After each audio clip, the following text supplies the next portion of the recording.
SuperTalk Mississippi media production. Grammy Museum, Mississippi invites you to visit the Music America, iconic objects from America's music history, supported by Visit Mississippi and the Mississippi Humanities Council. Go to GrammyMuseumMS.org to learn more. Oh, yeah. Good morning, Mississippi. Everything gonna be all right this morning. Mornings with Richard Cross. Oh, yeah. Here on SuperTalk Mississippi. Woo!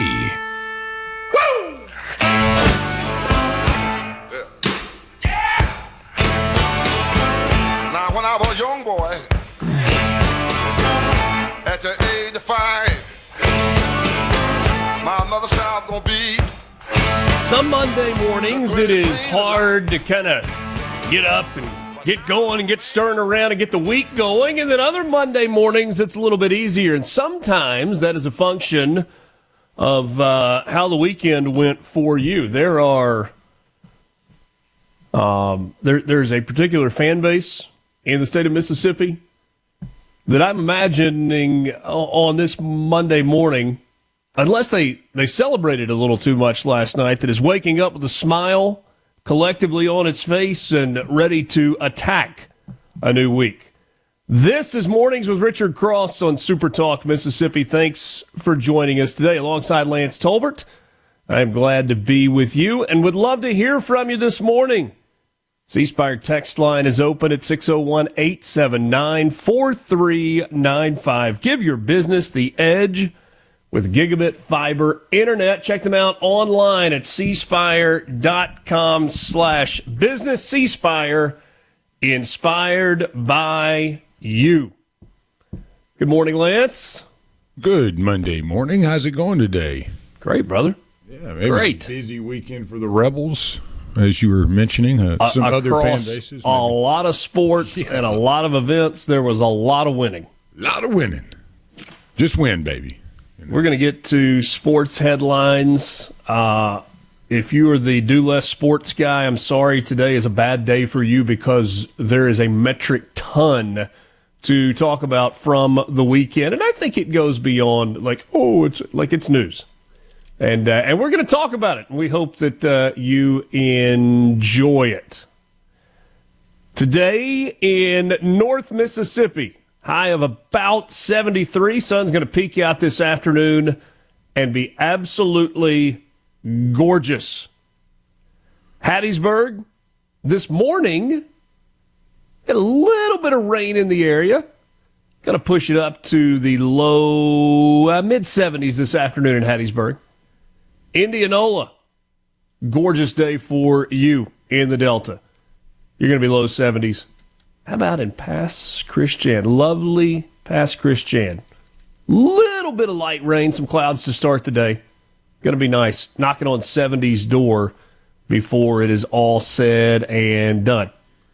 There was some concern, even a tornado watch in North Mississippi yesterday. Started in the afternoon, kind of extended into the overnight hours. And what looked like it was going to be a pretty severe line of thunderstorms just kind of fizzled. Around midnight or so last night, rained for a little while where I was. Some thunder and lightning mixed in, but you didn't get that big rain that they had talked about for much of the day. Pretty good week on the calendar, all in all. Well, did you see Rolling Fork? Obviously, it got hammered a couple of years ago and still recovering, and there was tornadoes that were reportedly hitting the ground. And the report came in Sharkey County where there was one home that was damaged. It happened to be the house of the Emergency Management Agency Director, Frank Eason. Oh, wow. The only home in all of the area that was affected was his home. And he said that it was like the tornado just came and sat right down on top of his house, ripped the roof off. But Frank, glad you're okay. And homes can be replaced, lives can't. Thank goodness that we didn't have another rough situation in Rolling Fork. As I know, that has been a tough recovery, but they continue moving forward. Frank Eason, glad you're okay. Absolutely. Appreciate that update. Yeah. I missed that news last night. Today's March 24th, 2025. Joseph Barbera was born on this day in 1911, American animator and cartoonist. He was the Barbera of the Hanna-Barbera duo. Tom and Jerry? Yeah. Yes, please. Big fan. Wilma! Flintstones? I probably saw every one of the Flintstones and every Tom and Jerry, Looney Tune. They're all great. But, yeah, Tom and Jerry, goodness. Also, the Jetsons. Elroy. Meet George Jetson. His boy Elroy. What was the dog's name? Astro? Isn't Yep, that right? Astro was the dog. Yeah, Daughter Judy, Jane, his wife. Yeah, that's the one. Yeah, we're not there yet as far as the. No, they were a little off on bit the time frame. And Steve, what did those houses attach to? Did they go down? They had a pole, right? Yeah, it was a long way down. pole. Yeah, long way down. Yeah. Steve Ballmer was born on this day in 1956. Never did not being the owner but running the company pay so well. He is one of the 20 richest people in the world. And I will give it to Steve Ballmer. A lot of people make all of this money, and then you're like, well, what did they really spend the money on? It's like, they bought a boat, they bought a plane, big boats, big planes. They got 12 vacation houses. He was one of the first guys that said, I'm going to overpay for a sports franchise, and I don't care because I got the money. And he went out and started buying stuff, professional sports franchises. If I said tomorrow that you woke up and you were worth $100 billion and you decided that you were going to buy a professional sports franchise, they've been solid investments for people that have done that over the last 25 years, 30 years. What team would you spend your money on? I'd go NFL first. I like the short season. Baseball's too long. Which team? Basketball. I'd probably go with the Saints or the Cowboys, but I'm a big Ravens fan too. So okay, yeah. So either of those three. But yeah, I would take over the Saints or the Cowboys. Cowboys probably just because the history and everything. If I had that kind of money, I'd have to worm old Jerry and the crew out, show them how to win. Consistently. Mm-hmm. Yeah. That's fair. Win championships. I mean, nothing like just going for the single most valuable brand in all of sports. If you're going to pay up for it. Which one are you going? What are you going with? Well, I mean, if we're going to do that, let's just do it. I'll buy the New York Yankees. The Yankees. There you go. Now the only problem I'd have with baseball is just so many games, so many butts that you got to put in seats, so many hot dogs, so many bags of popcorn. At least in football, it's like 15, 20 weekends.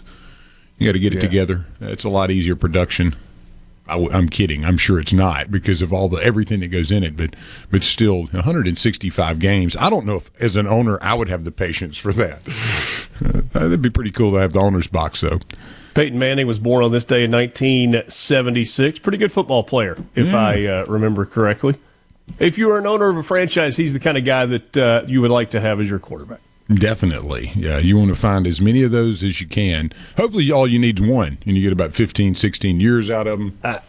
Apparently I misspoke. CC in Senatobia said you ain't buying squat with $100 million. I meant to say $100 billion. I think that's what I said.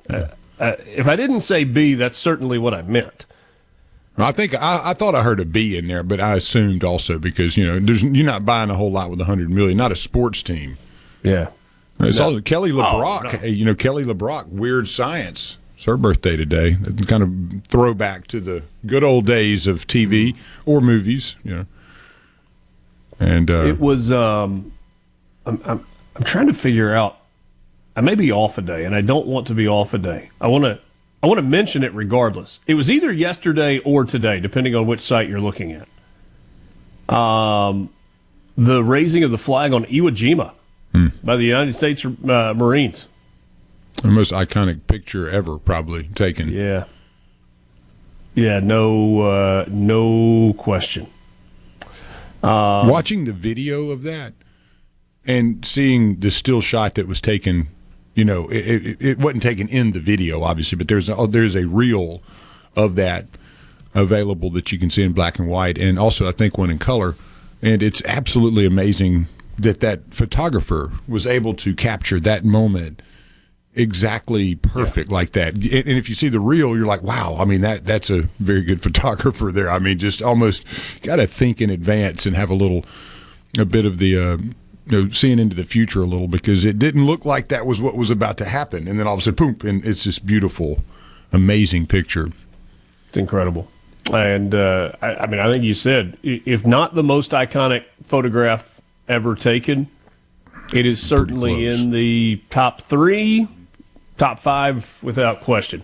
So that was yesterday. It was March 23rd when that happened in 1945. On this day, March 24th, you had the infamous oil spill from the Exxon Valdez.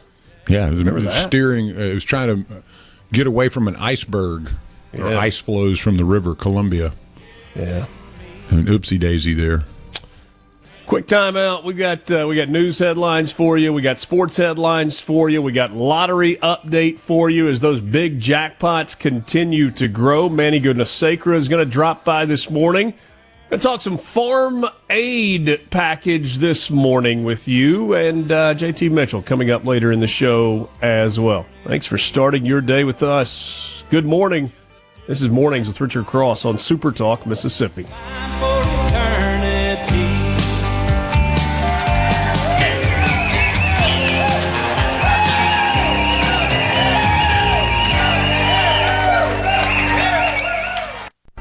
Shaping Mississippi politics each morning. Mornings with Richard Cross. Super Talk, Mississippi. 6 o'clock already, I was just in the middle of a dream. I was kissing Valentino by a crystal blue Italian stream. But I can't be late, 'cause then I guess I just won't get paid. Days when you wish your bed was already made. It's just another manic Monday. Welcome back. Mornings with Richard Cross, Super Talk, Mississippi, alongside the one and only Lance Talbert. I'm Richard Cross. Thanks for joining us. You want to be part of the conversation? We would love to hear from you. 601-879-4395. Tom, as if we didn't see news over the weekend. No, I'm messing with you, Tom. Appreciate the reminder. George Foreman passing away over the weekend. Did you ever have a George Foreman grill? Oh, Lord, yeah. Man, we lived off of the I recognize that he was far more than a spokesperson for a grill. Oh, I grew up on every fight that ever happened on was it Friday night fights, and you had Tuesday fights, and you had all the big HBO ones, and George Foreman was one of my dad's favorites, and so we watched every George Foreman fight, and multiple times, anytime they were on. So, yeah, and we were a huge fan of the Foreman grill, and we had also the big boxes of cheeseburgers that you would go get at, like, Sam's, and all you had to do was throw them in the microwave. Yeah. My dad called them Foreman burgers. He'd be like, go get you a Foreman burger, boy, and you go get 2 of them. You know? You're a growing boy. Get you a second one. Go get another one, boy. You need it. I like it. We're just going to start off with some really, really hard-hitting news this morning. There is a scenario where golfing legend Tiger Woods could become the stepfather of the first granddaughter of the United States of America. You need a diagram. You need to be able to connect the dots. Yes. That make him a shoe-in for the next president, maybe? Tiger Woods has confirmed his relationship with the former daughter-in-law of President Donald Trump, Vanessa Trump. She was married for 12 years to Don Jr. They had 5 children together, including Kai, the beautiful young lady, daughter of Don Jr., who spoke at the convention. Everybody's fallen in love with her because she's a golfer and seems to kind of go back and forth with Grandpa and all that good stuff. But, apparently the Trump kids and Tiger's kids go to the same school in the Palm Beach area, the Benjamin School. And Tiger, to his 6.4 million followers on X yesterday, posted, by the way, Tiger doesn't seem to be very good at this whole relationship thing. No. He's spectacular, was on the golf course, exceptionally wealthy. People who know him say that he's a fun guy to hang out with, to be around. Awkward with girls. Hope he's happy for the rest of his life. But this was the post on X. Love is in the air, and life is better with you by my side. We look forward to our journey through life together. At this time, we would appreciate privacy for all those close to our hearts. You want privacy? Don't post that you're an item on X, pal. And starting a tweet with love is in the air? Okay. Like, what are you, auditioning to be a bad writer for the Hallmark cards? The Bachelor, yeah. The next season of The Bachelor or something.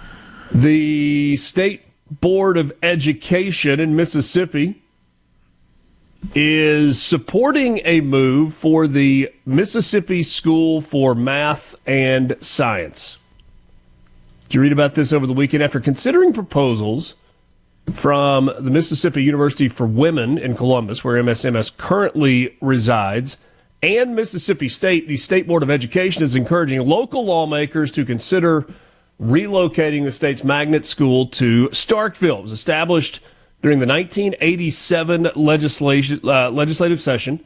MSMS has been a place to accommodate academically gifted high school juniors and seniors. They live in residence at MSMS. And there's been some thought in the past about whether or not they should make the move to Starkville or not. Aging facilities and a really significant promise for investment by Mississippi State looks like a Starkville future, a Mississippi State future, is in the offing for MSMS. Mississippi State has committed $86 million to the construction of the facilities, including dorm spaces.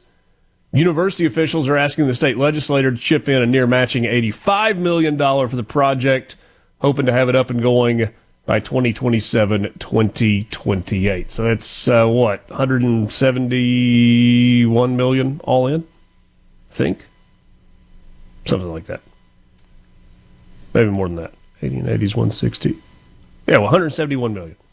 So we'll see where that goes, and whether or not the legislature needs to chip in, should chip in. If Mississippi State wants MSMS there, should they be footing the bill for the whole thing, or should the state provide part of that as keeping it rolling? I don't know.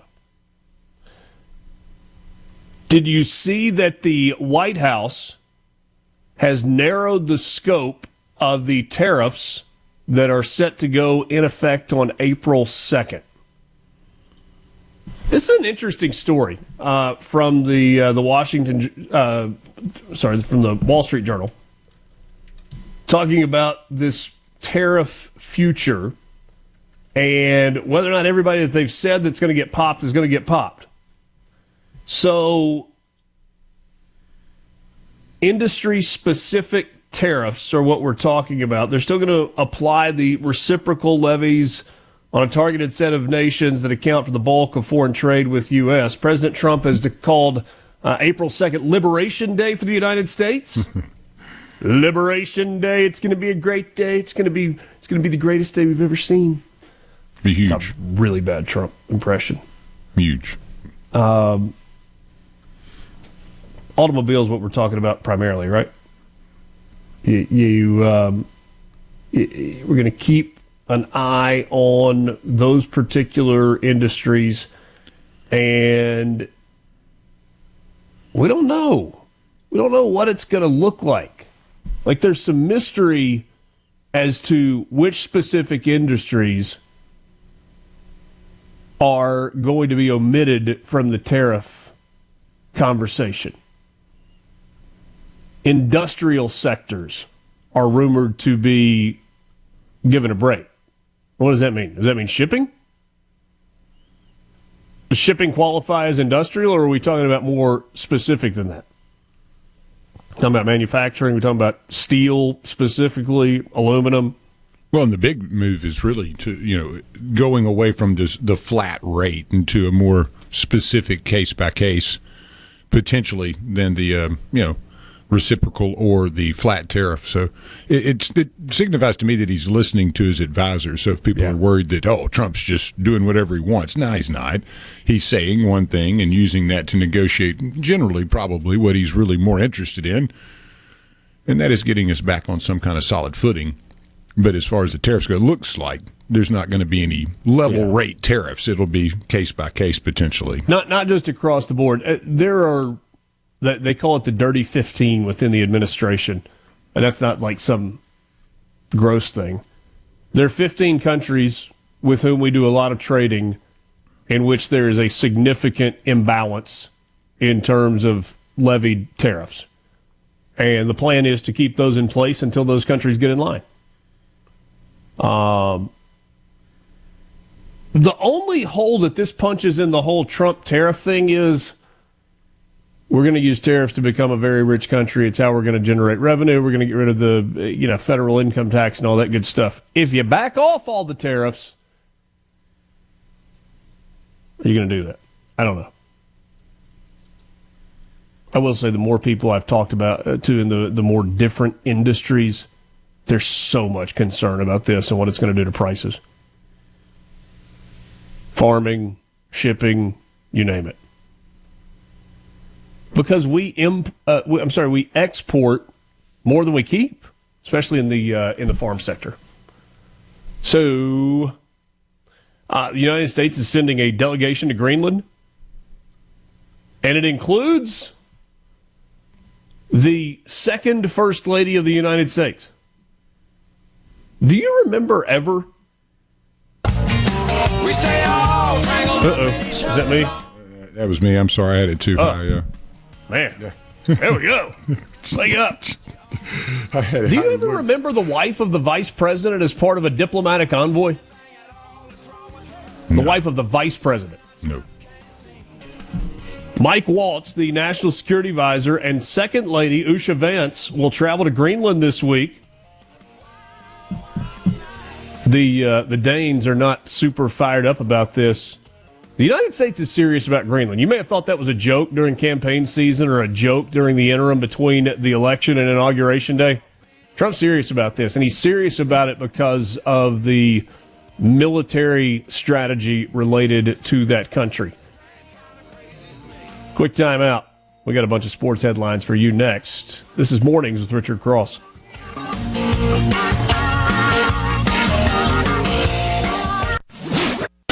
Mornings with Richard Cross here on SuperTalk Mississippi.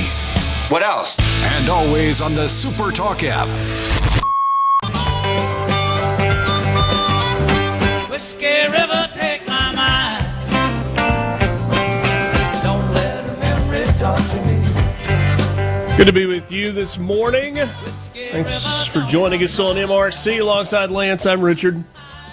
All right, let's get to sports headlines, and man, oh man, are there a bunch of them. We start with basketball from last night. Ole Miss and Iowa State meeting for a chance to go to the Sweet 16 of the NCAA men's basketball tournament. Started pretty well for Iowa State, but then Ole Miss got it going. Iowa State really shot the ball well at the beginning of the ball game, but then Ole Miss went on a 19-2 run, and it was all over. Ole Miss played much of that game with an 18 to 22 point lead. They ended up winning it 91-78. From a scoring standpoint last night, Ole Miss had 5 different players in double figures. Sean Padula's 2 games in the NCAA tournament have been nothing short of spectacular. Last night he had 20 points, 2 rebounds, 8 assists. He only turned it over 1 time, and he had 4 steals in 37 minutes. Malik Dia had 11 points and 8. No, I'm sorry. He had 18 points and 8 rebounds. Jamin Brakefield, incredible night for him. 19 points on 6 of 8 shooting. At halftime, Ole Miss was 12 of 12 from the free throw line. They finished the game 16 of 21. Here's the thing. So the Rebels go into the locker room up big, and you're like, man, Iowa State's going to make a run. They're going to make a run. And they kind of made a run, Lance, but when they made the run, the game was over. Like the math of the clock was not on their side, and that was the case because Ole Miss in the second half of this game shot 68% from the field, 75% from three. Can't beat that. No, I mean, first, Dia, Padula, Brakefield, the crew were on last night. I mean, they could have played anybody and probably won that game. The other side, though, they should. If you're Iowa State, you got to look at that film and kind of be kicking yourself why you don't let Curtis Jones loose a little bit earlier. Mm-hmm. It was draining them from everywhere in the second half. But you're right, the math. They got started, got going a little late, got that kid Crunk up off the bench. He had 26 points. So yeah, he was good. He was good. Probably got some more open looks because of the lead. But and by the way, Matthew Morrell goes for 15 points last night, played 30 minutes in the ball game. Fifth-year senior, has not had the final season that he had envisioned or hoped for. It was really cool to see that for him. CC in Senatobia says North Carolina made a run on Friday. Iowa State did not. Yeah, Ole Miss. They tried, man. They tried to whittle it away, and there was just no momentum to be had. I hadn't seen Ole Miss play that well. I can't say I've ever witnessed them play that well. Even the Rod Barnes year, was it 90? What was it? Oh, 90? no. I mean, that was an amazing feat last night. To me, as an Ole Miss fan and have watched a lot of Mississippi State and Ole Miss basketball over the years, that's one of the best performances I've witnessed for an in-state college basketball team. And you got to give them credit. Hopefully they got a little bit more in the tank. But man, that was something to see last night. I think there are two other games that Ole Miss played this year that you can point to where they were at that level. Yeah. The road game at Alabama when they won in Tuscaloosa, I thought they played at a really high level in that ball game. Malik Dia had a monster game. And the home game against Kentucky, although they didn't sustain it for 20 minutes, they built the big 30-point lead, 29-point lead against Kentucky. And then Kentucky kind of chipped away and got a little bit closer in the second half. That was 40 minutes of as good as basketball as you've seen from Ole Miss in a really, really long time. 11 made threes. That tied a program record for the most in an NCAA tournament game. 5 players in double figures. 9th time that has happened this year. New NCAA tournament record for the highest field goal percentage, 3-point field goal percentage, and free throw percentage in a game. Second Sweet 16 appearance in program history.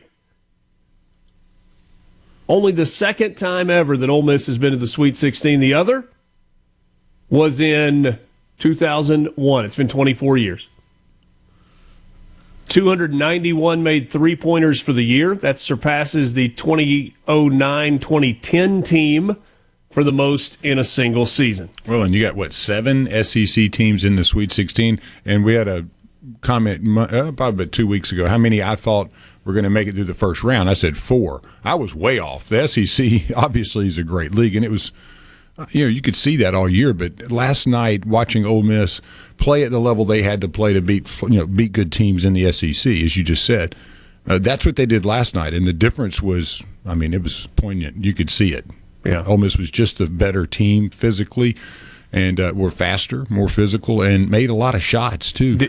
Did you know that Ole Miss is the shortest player in the NCAA on its team? No. Cam Brent from Jackson. Really? Okay. Is 5 feet 4 inches tall. He is listed as the shortest player in the NCAA. After the win on Friday over North Carolina, 2 Ole Miss players, David Barnes and Malik Dia, gave Cam Brent credit for where Ole Miss was mentally during that comeback.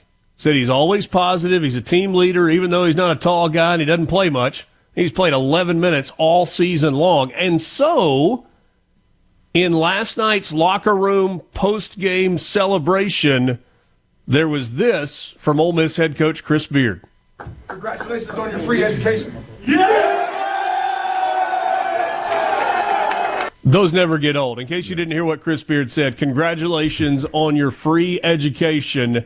Cam Brent given a scholarship in the post-game locker room among the celebration, and his teammates wrapped around there to celebrate that with him. So that is pretty cool. That is never not cool. Yeah, you didn't hear him go, hey, is that retroactive, Coach? There's no negotiating in that. You're like, thank you. That's spring semester, you're good. No, not going to get a bill.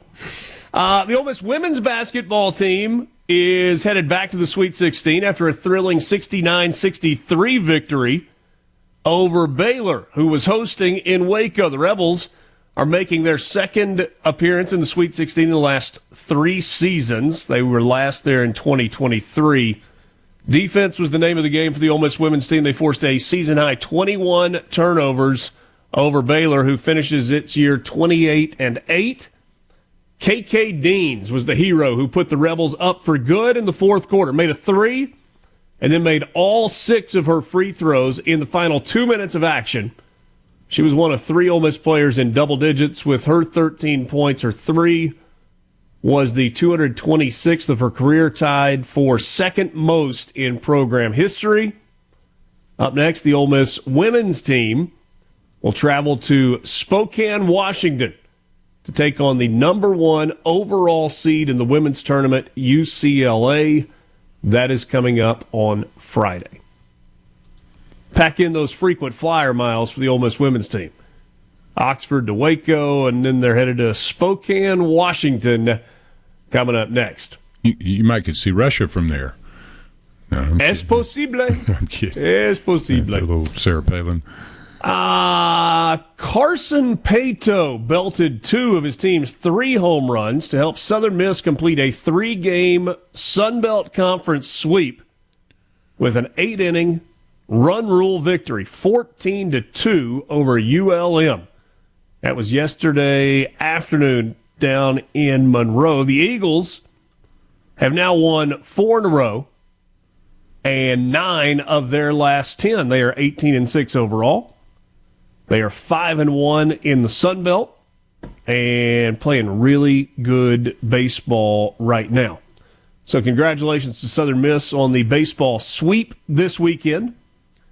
The Mississippi State women's basketball team returns to the hardwood tonight. They got a convincing victory against Cal, where defense traveled to the West Coast. And tonight they will face one of the 4 number 1 seeds, the Southern Cal Trojans, or Lady Trojans. I don't know what they are. Lady Trojans, maybe. Yeah. There for a while, we dropped the lady off all the mascot. I don't know if that stuck or not. Anyway, 9 o'clock tonight on ESPN is when the game is. Mississippi State beat Cal in the opening round of the NCAA tournament, 59-46. Lowest number of points scored by a Mississippi State opponent in NCAA tournament history. State's defense excelled in the contest. Bulldogs held Cal to their lowest 3-point percentage of the season. They held them to 14.3%. Second lowest point total, lowest scoring quarter. Cal only scored 5 points in one of the quarters. And so they move on. UCLA tonight. 26-12 all-time in the NCAA tournament. Sweet 16, 5 of the last 13 appearances for the Mississippi State women's basketball team. They are trying to get to the Sweet 16 once again. They will have their hands full tonight with Juju and Southern Cal. So we will we'll see how that goes. Hey, one thing, you had... we got more coming up. Yeah, William Carey scored 31, 11, and 33 last weekend. They do this this weekend, 18, 22, and 17. So they swept as well. So William Carey, another huge offensive output this weekend. So you're saying they can swing it? They can hit it a little bit. We'll get you some SEC baseball scores. The Ole Miss baseball team getting a sweep. Mississippi State, tough weekend in Norman. We're back after this. Mornings with Richard Cross. She was a doggone queen. From the Start your day right. Mornings with Richard Cross on SuperTalk Mississippi.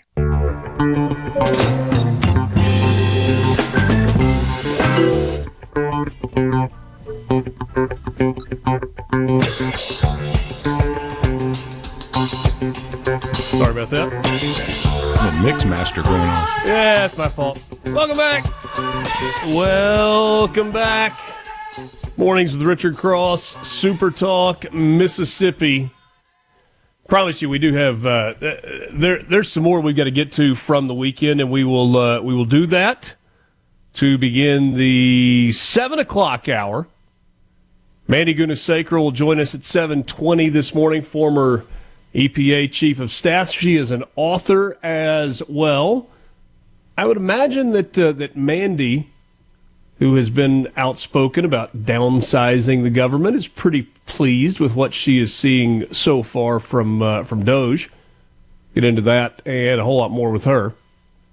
And JT Mitchell will be with us in the 8 o'clock hour this morning. You've got it locked in on Mornings with Richard Cross. You can join the conversation on the C Spire text line, 601-879-4395.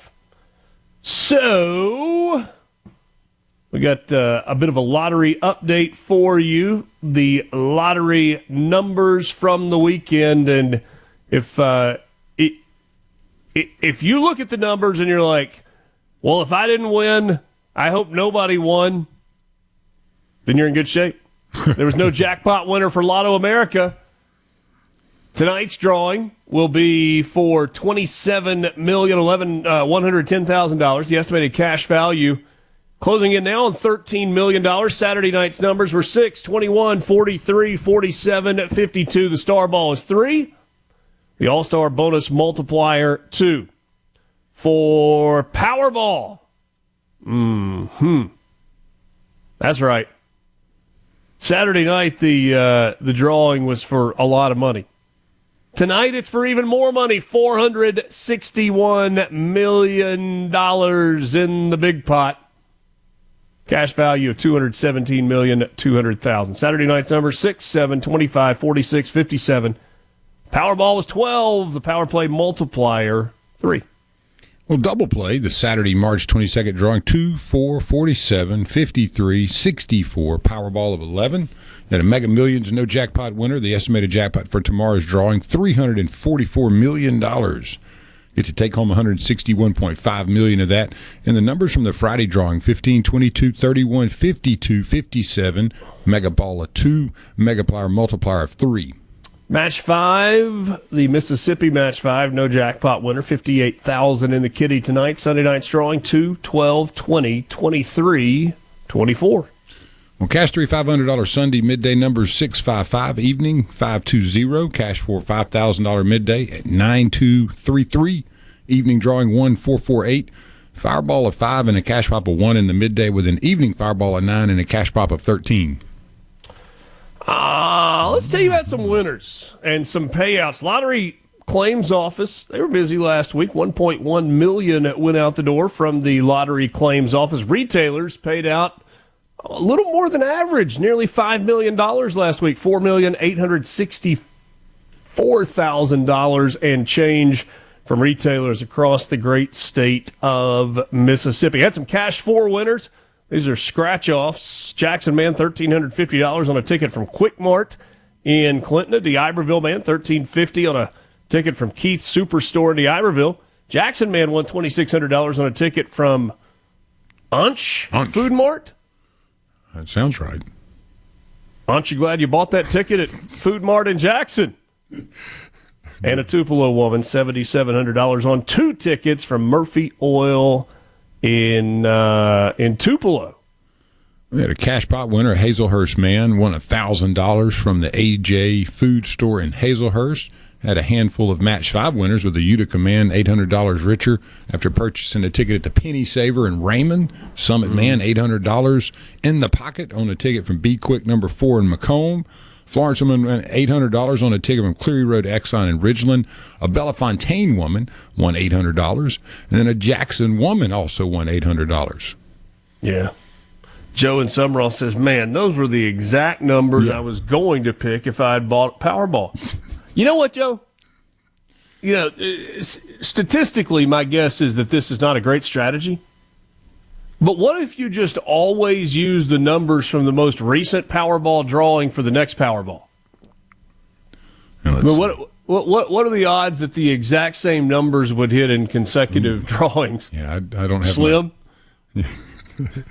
The 6, 7, 24, 46, and 57. Yeah, a Gulfport man won $25,000 on a ticket from Eagle Express in Gulfport. That was on a $20 $100 million extravaganza scratch-off. That's your update from the Mississippi Lottery. Find them online at mslottery.com. I say this, don't. You can't win if you don't play. Can't win if you don't play. That is not, by the way, the official slogan of the Mississippi Lottery. Just a convenient little add-on there. Alongside Lance, I'm Richard. We are thrilled to be with you on this Monday morning, rolling into a new week. Quick time out. We are back after this. I ain't no fish, I ain't no bird in the sky. I can't tell if the sun's gonna shine, and I don't know if you ever be mine. I'll make love to you any old time. The views and opinions expressed by the hosts, guests, and callers on this show are not the opinions of TeleSouth Communications, its management, or advertisers. From Sumner to Summit to Summerall, Richard has something for you. Mornings with Richard Cross on SuperTalk Mississippi.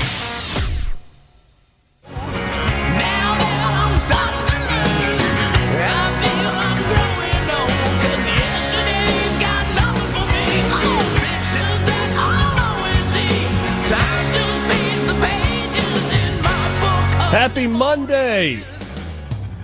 This is Mornings with Richard Cross. Thank you for being with us. Thanks for starting your day as you are slipping out the door on the way to work. Got that cup of coffee in your hand. Hope you keep it upright. You don't want to spill in the car first thing in the morning. No, that's the worst Lance? experience ever. Lance? Yeah. Lance. Saturday morning. 7:20. Oldest daughter's got a track meet in Tupelo, and so no, it wasn't 7:20. It was 7:10. She had to be at the school at 7:20. They were supposed to be leaving at 7:30. Now, mind you, she's got a long day. She doesn't run until toward the end of the day. She's got to be there to go with the team on the bus on the Yellow Dogs to Tupelo Saturday morning, and I had gotten up earlier than that, and she'd asked for a coffee to take with her. So I had gone to Starbucks and gotten the old iced white chocolate mocha with cold cream. That is the order. Got the grande size, so we're 16 ounces. And I bring it home, and she's so sweet. Oh, Daddy, thanks for doing that. And I don't know why exactly it is that it takes us, like even when we're on time, it feels like we're late. Even when we're early, it feels like we're late. It's like it's just a challenge to get out the door. With all your stuff in an organized fashion. And so she's coming to get in the car, and she's got, a bag draped over one hand, and she's got her phone in her hand, and maybe a sweatshirt thrown over the other arm, and she's carrying her coffee. And she's trying to get it all into the truck. And I'm just kind of like moseying out. I got a cup of coffee in my hand, getting the other side of the truck. I get in, and I realize that she's struggling to get in the passenger side of my truck. But she has managed to reach in and set her coffee on the console. Not in a cup holder. Mm-hmm. There are 4 of those available within about 12 inches of the console where she has set it down. And I see this, and I see her getting in with like armloads of stuff, just kind of spilling into the truck. And I'm like, oh, this is a bad idea. I better grab this. What I didn't know was that when she was opening the door, she had bumped the cup between like herself and the door, and it jarred the lid off. And so when I reached over to pick up her 16-ounce iced mocha white chocolate with cold foam, It wasn't sturdy on the top. And, brother, if you've never seen an iced white chocolate mocha with cold foam explode in the cab of a Ford F-150, you cannot imagine the places that caffeine drink went. Cup holders, crevices, gear shift, seat, steering wheel, dashboard, back seat, rear cup holders, passenger seat, little cubbies where you put stuff that I don't even know why they're there. Well, I know the thought that was going through your head before you cleaned all that up too is, man, I could just turn this baby in, go over and get me a new shut Ford. up. I know you were. I know exactly. No, I was not. I was not thinking about turning it in. Man, I was thinking, get me a new one of these things. I don't want to do this. How am I going to clean this up? That's what I would have been thinking after. When that happens. We switched over to Mom's car. I didn't say much. No, we're not even doing this. So. I didn't say much. And I was like, I will take care of this. I mean, I ended up having to get out the shop vac, a roll of paper towels, a little bowl of soapy water and some rags, some other towels, and a whole bunch of Q-tips. Yeah, you had the detailer's kit ready to go, huh? Oh, my goodness. I ran into a guy. We welcome your parental stories of misery on the C Spire text line, 601-879-4395. 601-879-4395. George in Biloxi definitely said, it sounds like a new F-150 is coming soon. Yeah. Are you ready for your winning strategy? Here it is. Join C Spire. All the technology and support you need to succeed at home, at work, and everywhere else. Visit them online, cspire.com. C-Spire, inspired by you. The SEC set an NCAA tournament record with 14 teams gaining berths this year. Previous record was 11. That was set by the Big East back in 2011. But that year, only 2 of those 11 teams from the Big East advanced to the Sweet 16. And it certainly it certainly led people to write all of the, it was overrated, they didn't deserve that many. And, brother, I promise you, some of the national media already had the story written. They were just waiting for an SEC flop this year. They didn't get it. 7 of the 16 teams in the NCAA tournament are from the SEC. Ole Miss head basketball coach Chris Beard said, "We set the objective really high. We want to go in the tournament. We want to have a good seed. We want to be one of those teams that has a chance to win the tournament." And Ole Miss winning the tournament, I don't know, probable? No. Possible? Absolutely. One of the things that Chris Beard is doing with his Ole Miss basketball team, they're watching a documentary on the 1983 national championship team from NC State. You remember the one that was coached by Jim Valvano? Game's over and Jim Valvano's running all over the court looking for somebody to hug. That NC State was a number 6 seed in the tournament. Beard said this about watching the documentary. Players are like, hey, when are we going to finish this? Chris Beard said, we're going to finish it on Sunday night, right before the Monday national championship game. So it's not arrogance, it's absolutely belief. If I didn't believe this team was capable of continuing to win games in this tournament, then I shouldn't be the coach at Ole Miss. How about that? No coach speak there. Nope. Did you flip over at halftime of the Ole Miss game last night and catch the end of Maryland and Colorado State? No, but I was I'd seen the update on it while that was actually happening, during the halftime, and what a crazy. So Maryland is down 1. They're down 71-70 Colorado State just hit an incredible three to go up 71-70 with 6 seconds left, and then Maryland got the ball one last time. Gillespie looking to throw it in. Gets it up top to Queen. Dribbling left. Big step down the lane. Runner for the win. Banked it in! He banked it in! He banked it in! And Maryland has won! Maryland is going to the Sweet 16! Derek! That's pretty cool.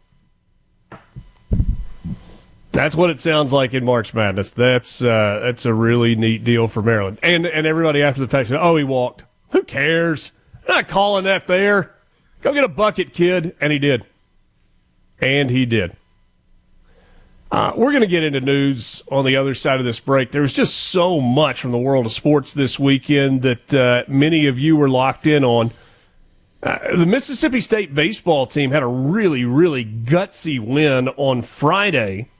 They beat Oklahoma 2-1, and it felt like there was an opportunity for kind of a bounce back after getting swept at home. But Oklahoma bounced back yesterday. Mississippi State lost the rubber game of its weekend series at number 10 Oklahoma 7-3. Played at all three of their runs in the top of the third inning to take a one-run lead, but they couldn't sustain it. Mississippi State now 15-9 overall, and they are 1-5 in SEC play. And you had Ole Miss baseball on the road against Missouri. Lance, it was an offensive weekend. Yeah, ugly baseball if you were a pitcher. Yeah.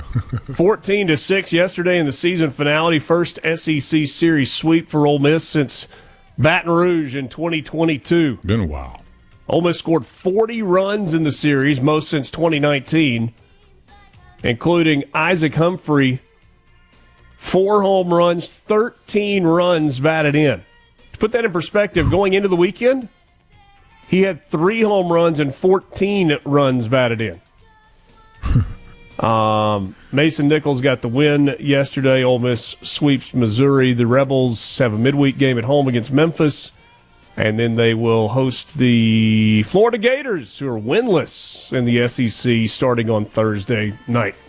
Mandy Gunasekara will join us next. We'll talk about what's going on in the Trump administration, Doge, and a whole lot more. This is Mornings with Richard Cross on SuperTalk, Mississippi.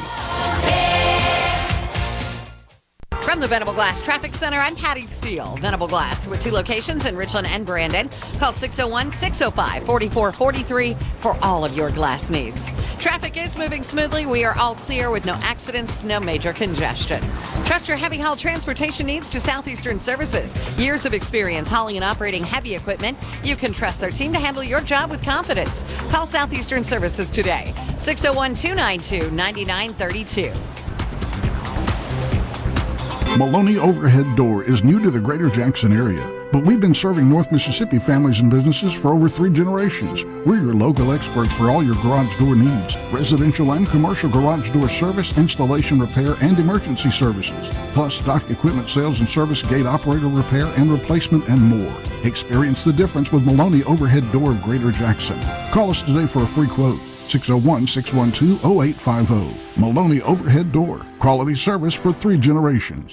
Republican Kathy Smith is the proven leader Flowood needs as our next mayor. As an alderman for 16 years, Kathy has made real progress with a clear vision for our future. She's committed to keeping Flowood's property taxes the lowest in the state. Kathy will improve our roads, reduce traffic congestion, and make our communities safer.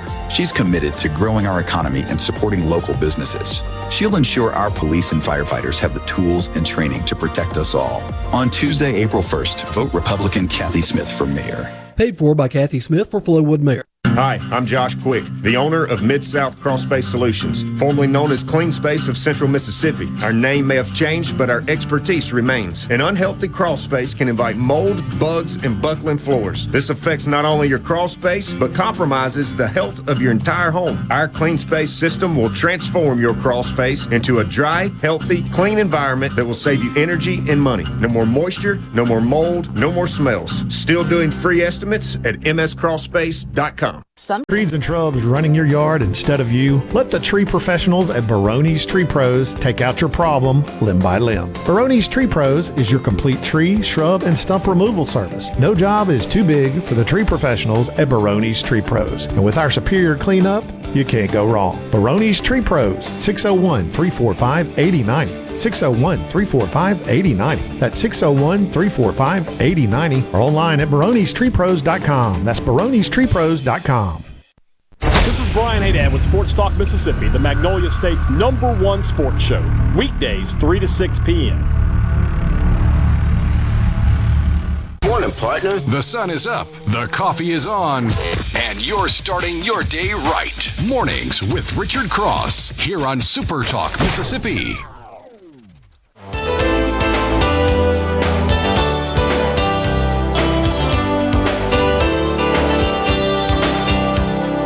The book was entitled Y'all Fired, a Southern Belle's Guide to Restoring Federalism and Draining the Swamp. My guess is that my guest, and a name that you recognize on Super Talk Mississippi, Mandy Gunasekara, has been watching with an interested and keen eye as Doge has done its work over the last few months. This is Mornings with Richard Cross on Super Talk Mississippi. Mandy Gunasekara joins us right now. Good morning, my friend.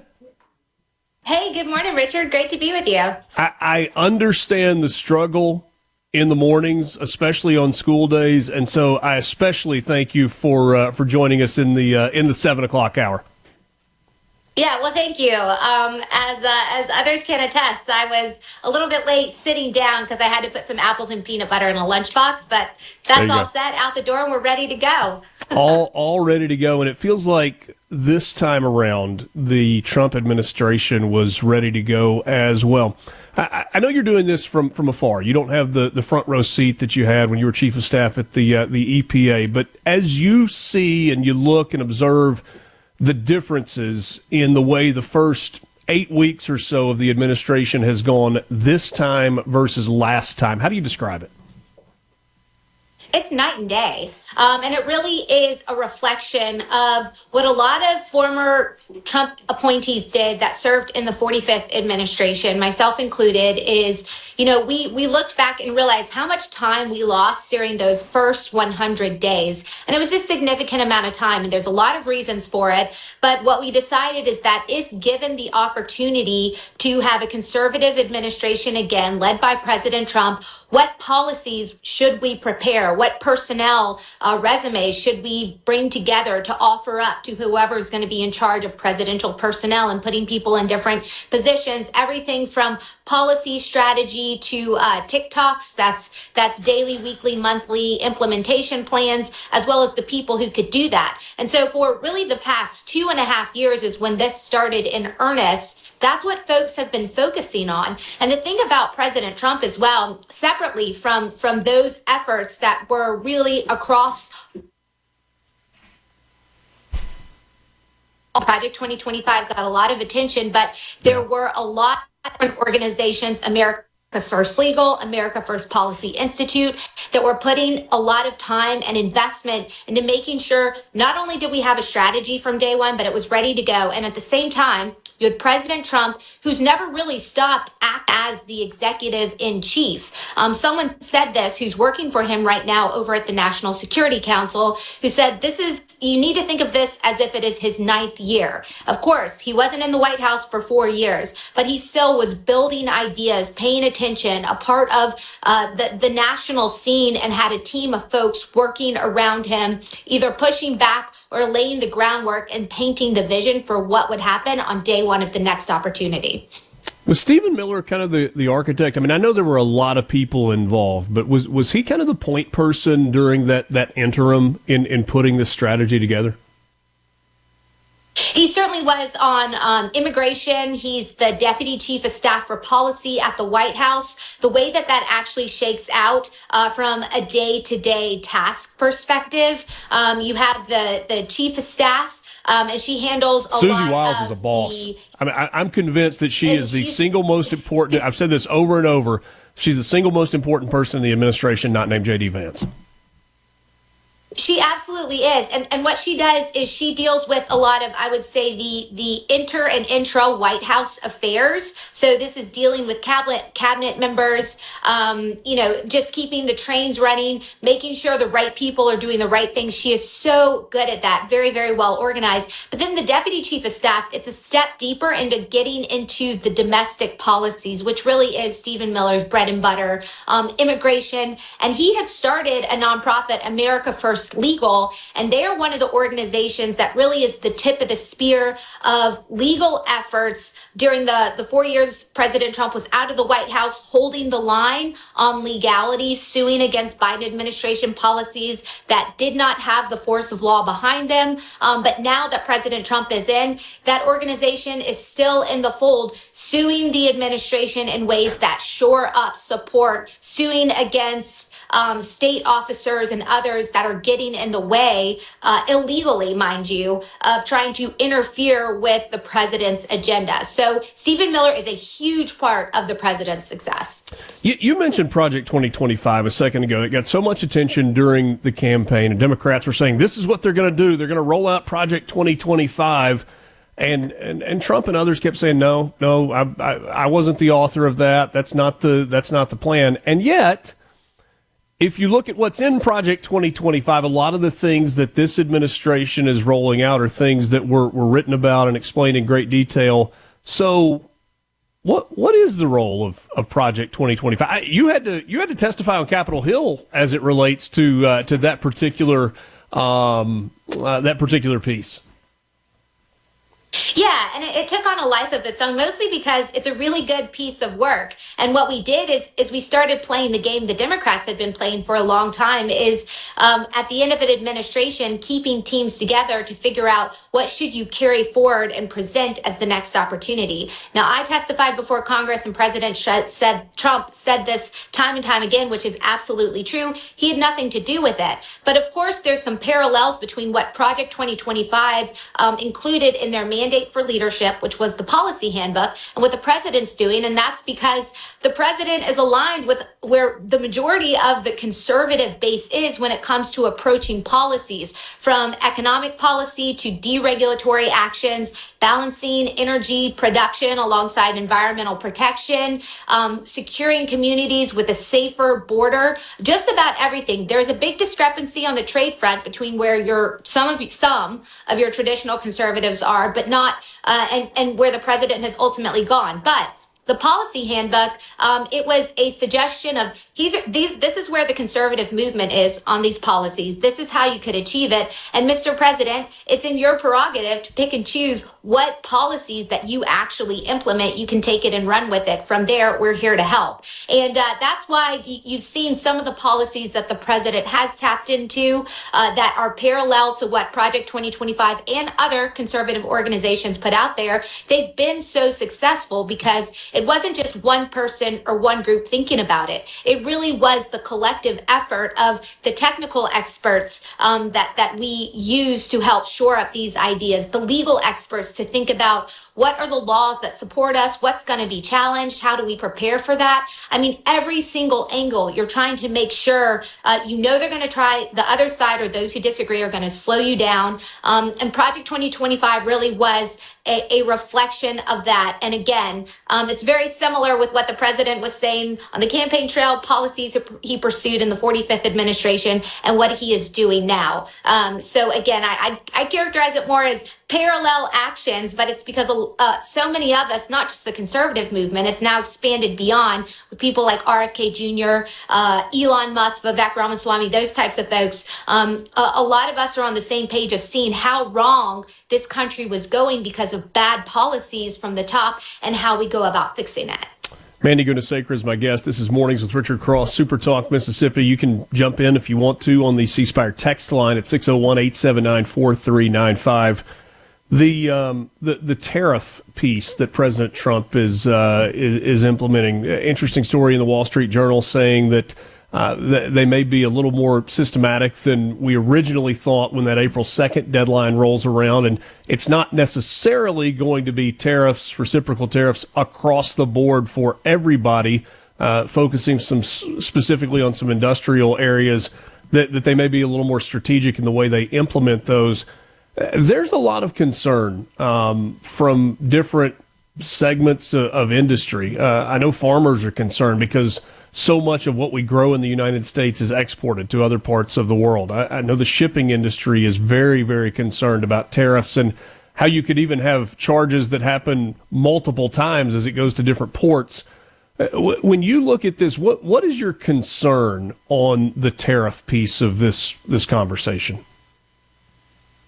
I wouldn't say that I have a concern. I would say that I see it for what it is, where you've got to play the long game, and you have to look at where we are. Let's take dairy farmers, for example. I interacted with them most recently, and they're going to be impacted by tariffs between mostly Canada and the United States. But for far too long, they've been on the receiving end of 125% tariff for selling their product into Canada. So the president coming in and pushing back, he's attempting to level the playing field. And yes, that does create some uncertainty in the short term, but in the long run, they see the benefit because they have been on the receiving end of the United States not acting in the way that we should, given our economic standing and our economic power. And you got to look at the economic relationship between U.S. and Canada. They are much more dependent on the United States. So the President Trump is reshifting the balance in a way that will likely cause some cost or instability in the short term. But in the long term, it's going to put the United States economy in the position that is reflective of how other countries are so dependent on what we do and what we bring to the economic table. But how long can you hold on to that pain? You got time to hang with us for one more segment? Yeah, I do. Mandy Gunasekara, former chief of staff at the EPA. She's an author as well. Her book is titled Y'all Fired. We got more coming up with Mandy after this time out. Mornings with Richard Cross, SuperTalk, Mississippi. This segment of Mornings with Richard Cross is brought to you by Covington County Hospital in Collins, where your health matters. No matter where you're from, Abbeville, Batesville, DeIberville, or any other ville in the SIP, you're starting your day off right. Mornings with Richard Cross, SuperTalk, Mississippi.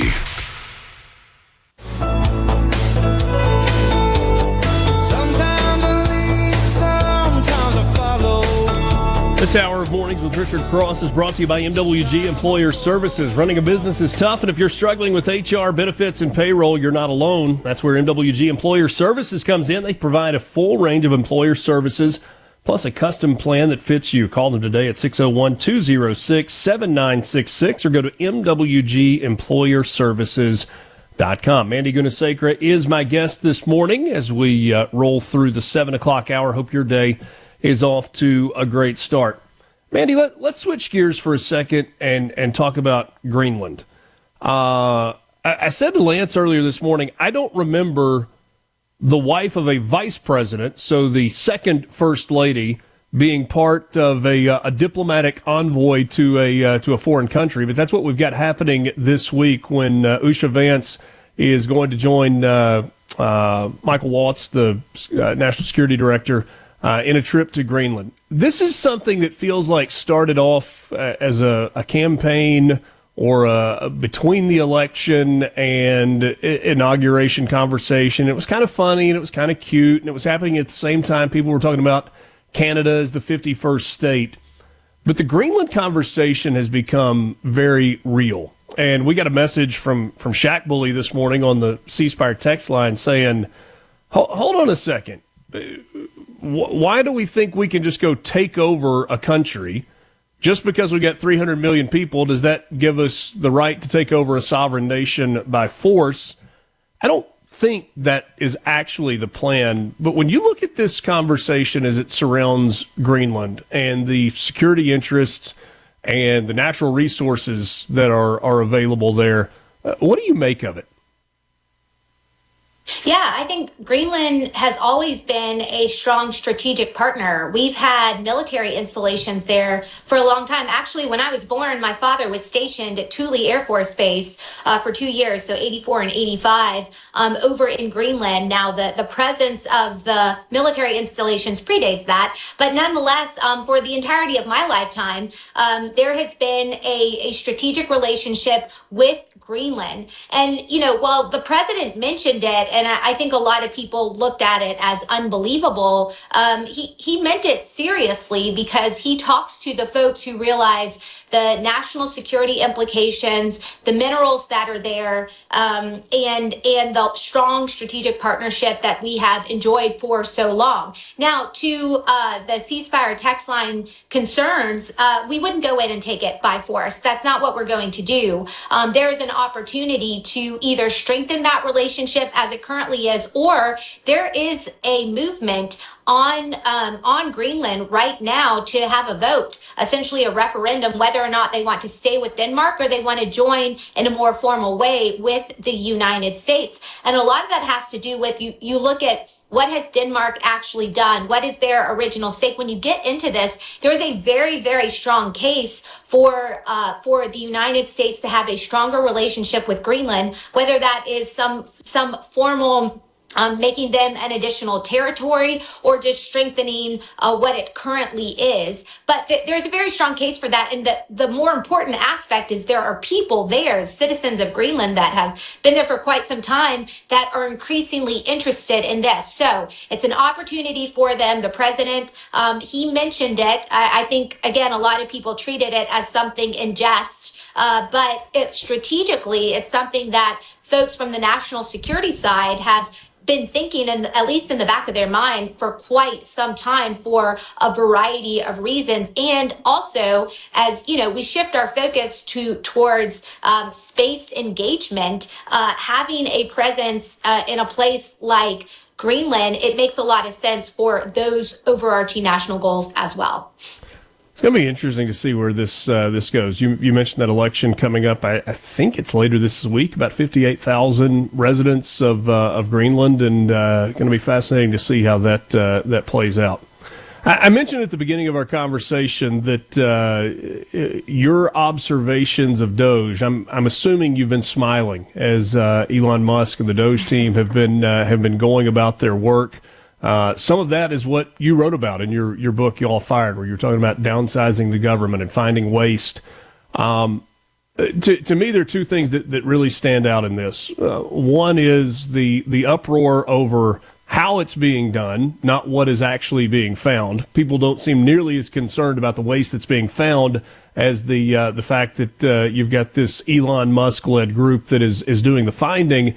And then the second piece of it, and this is, I think, far more concerning, is the role that the judiciary is playing in this with district court judges who are appointed, most of them Democrat appointments from presidents gone by, that the role that they are playing and the way they're hampering the administration as it's trying to do its job.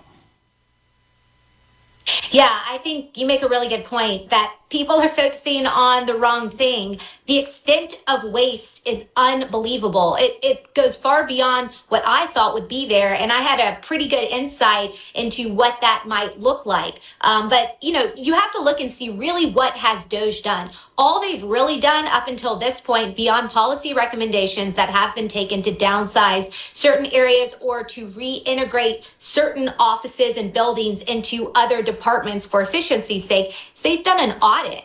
And as long as anyone in Washington, D.C. has been talking about we need to figure out the budget, they spend way too much money, and there's a lot of waste, but we're not quite sure where, there was always this question of who was going to be sitting in a position and have the capabilities to perform a comprehensive audit necessary to understand where the problem truly lies and then how to go about fixing it, whether it's by reshuffling or just getting rid of it altogether. And so I've been ecstatic to see what the Department of Government Efficiency has done, because my experience, I went in as chief of staff, but even in my initial role in a more technical position in the Office of Air and Radiation. One of the first things I had to do was to go through our budget and try to find line item amendments that were consistent with refocusing the mission. We had the back to basics mission, but it's similar today, cleaning up air, water, land, increasing efficiency, and addressing legacy pollution.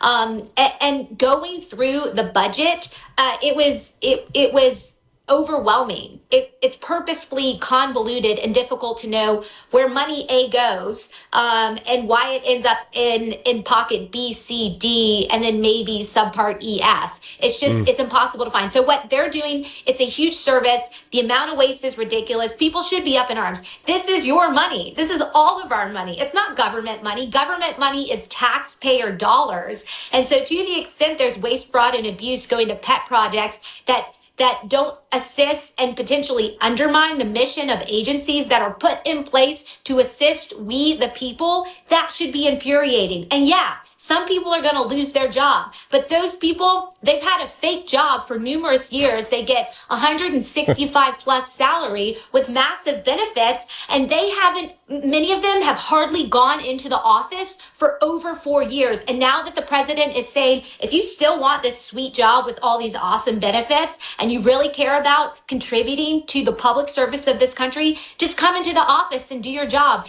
They're the ones who are out there throwing up at their hands and saying, oh, we can't do that. And mind you, that's not the way the private sector works. That's not the way that I've ever worked. I've always been at will employment. And so the concern really is the fact that this protected class of entitled workers is now being brought into the fray of at-will employment that the rest of us have had to deal with while they reap the benefits of being in a protected position funded by our dollars. So it's a beautiful thing to see. All right, let me ask you this as we wrap up. When you go back to the confirmation of Pete Hegseth as Secretary of Defense, the most critical vote was the vote of Joni Ernst, the senator from Iowa, and ultimately, she said that the reason that she voted for Pete Hegseth was because of his commitment to do a full audit of the Pentagon and make sure that we can account for the dollars. They haven't ever passed an audit in the history of the entity. Has that audit begun at the Pentagon? Do you know if that is happening yet? And how long until we see some results there? And I'm afraid they're going to be not something that we're really fired up about reading.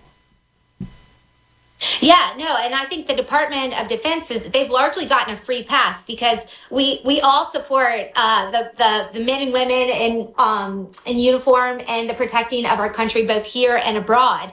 But because they've gotten a free pass, that waste, fraud, and abuse, it's proliferated on a massive scale. I do know that those audits have begun. I'm not sure how extensively or what the scope is, if it's specific to certain offices. But you have to think about this. And Secretary Hegseth has been clear. They're not going to go after the readiness of our soldiers or the lethality of the Department of Defense, which is the actual mission. What they're going to be going after is a lot of these superfluous offices, things that we saw on full display during the Biden administration, where they had actually spent millions of dollars having people tell our men and women in uniform how to appropriately use pronouns for the LGBTQ plus community. That has nothing to do with the defense of this country and the lethality of this country, or the lethality of our forces. It has everything to do with pushing this skewed cultural agenda onto our soldiers by virtue of the fact that they are federal employees, which is an abuse of leadership and a complete mismanagement. So going after those sorts of things and the relative costs,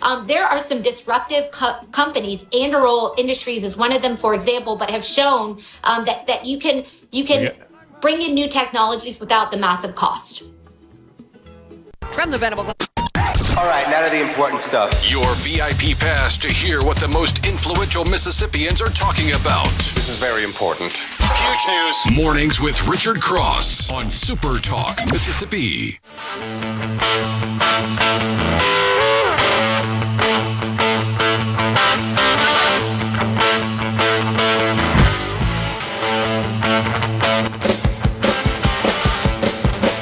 Wrapping Wrapping up the 7 o'clock hour of Mornings with Richard Cross with you right now. Thanks for joining us. Glad to have you along for the ride. You want to join the conversation, you can do so on the C Spire text line at 601-879-4395. If you happen to be in the market for a new vehicle or a pre-owned vehicle, if you happen to spill a coffee in your car over the weekend, and that just means it's time to get a new one. Don't want to clean it up, just got to go get a new one. Have you been with us for the entire show? Got to buy them in 6-packs. Let me tell you about my friends at Belk Ford and Oxford Toyota. They're located on Highway 6 West in Oxford, and it doesn't matter where you live in Mississippi. You can check out their website to see the inventory on the lot. Great selection of both new and pre-owned vehicles, and you can also give them a call. You don't have to be looking for a vehicle today or next week or even next month. At some point, you're going to be in the market, and I'd love for you to talk to them. They've got a great selection. They've got a great sales team.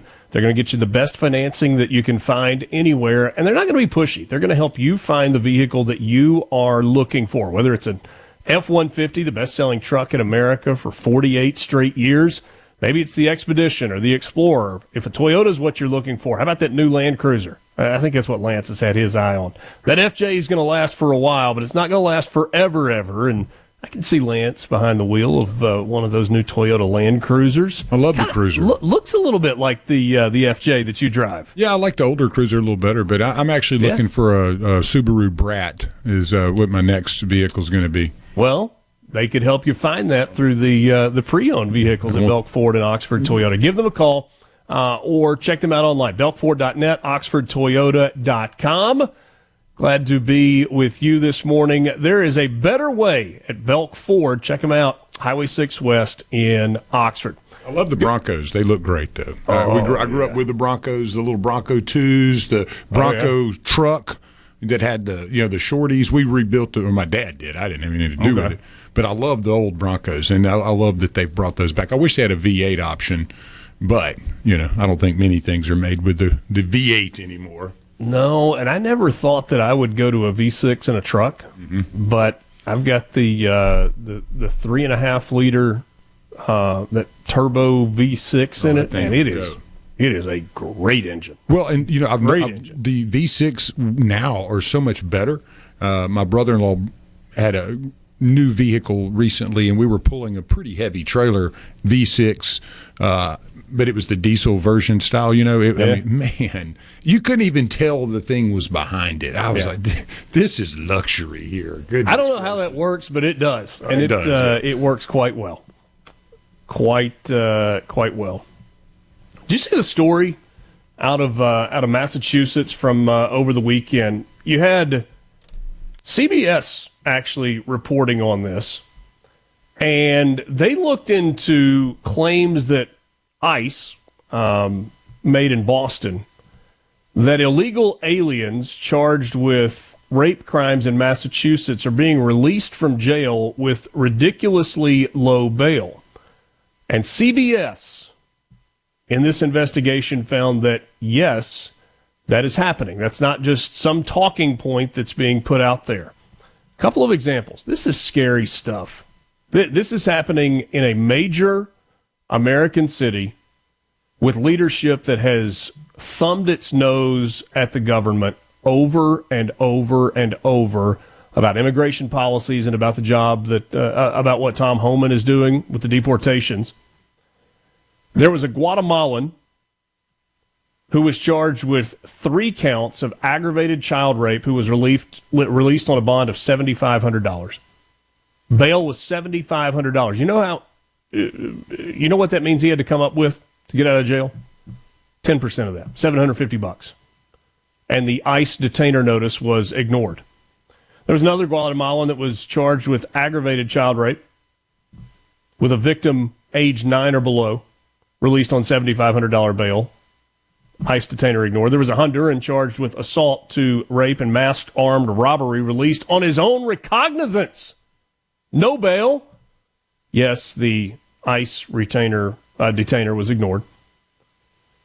In Worcester County, they had 2 illegal alien inmates charged with child rape who both received $500 bail. Another charge with fentanyl trafficking released on $4,000 bond before ICE could arrive. This is happening in the United States. It's happening in Boston, Massachusetts. It is amazing the lengths that judges are going to not just hinder what this administration wants to do, but to make the United States of America a less safe place. It's treason. I heard an article or an interview that Tucker Carlson did not too long ago, and he said, look, he's like, I hear people saying, hey, we got to make sure that Iran doesn't have a nuke. He's like, yeah, I mean, I agree, but Pakistan's had one for 25 years. We got to take care of what's going on at home. Midtown Manhattan, suburban Boston is a bigger problem for the United States right now than what they're doing in Iran is. There may be some truth to that. 8 o'clock hour coming up. We'll talk about decimals when we come back. Wake up, get up, and start your day right with Mornings with Richard Cross here on Super Talk, Mississippi.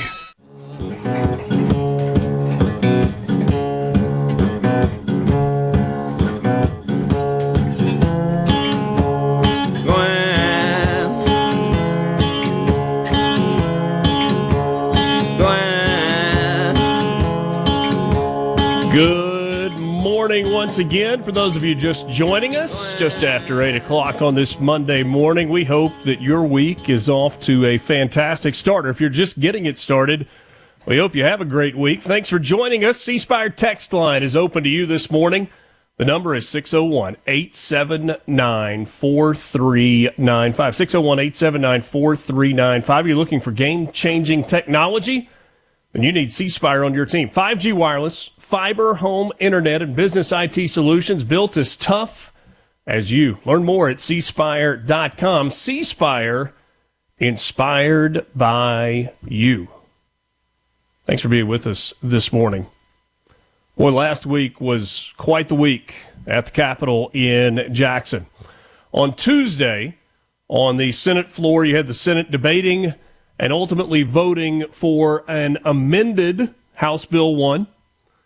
The four key components of that amended bill were grocery tax going from 7% to 5%, no increase in sales tax, the implementation of the Tier 5 system to get PERS to a place where at least you can stop the bleeding, triggers on the income tax reduction that would take it all the way to zero, and the gas tax. The 3 cents, 3 cents, 3 cents for a total of 9 cents with indexing built into that, with the money from the increased gas tax going to specific projects for roads and bridges. Not operational costs, not overhead costs related to MDOT, but directly to projects on the books.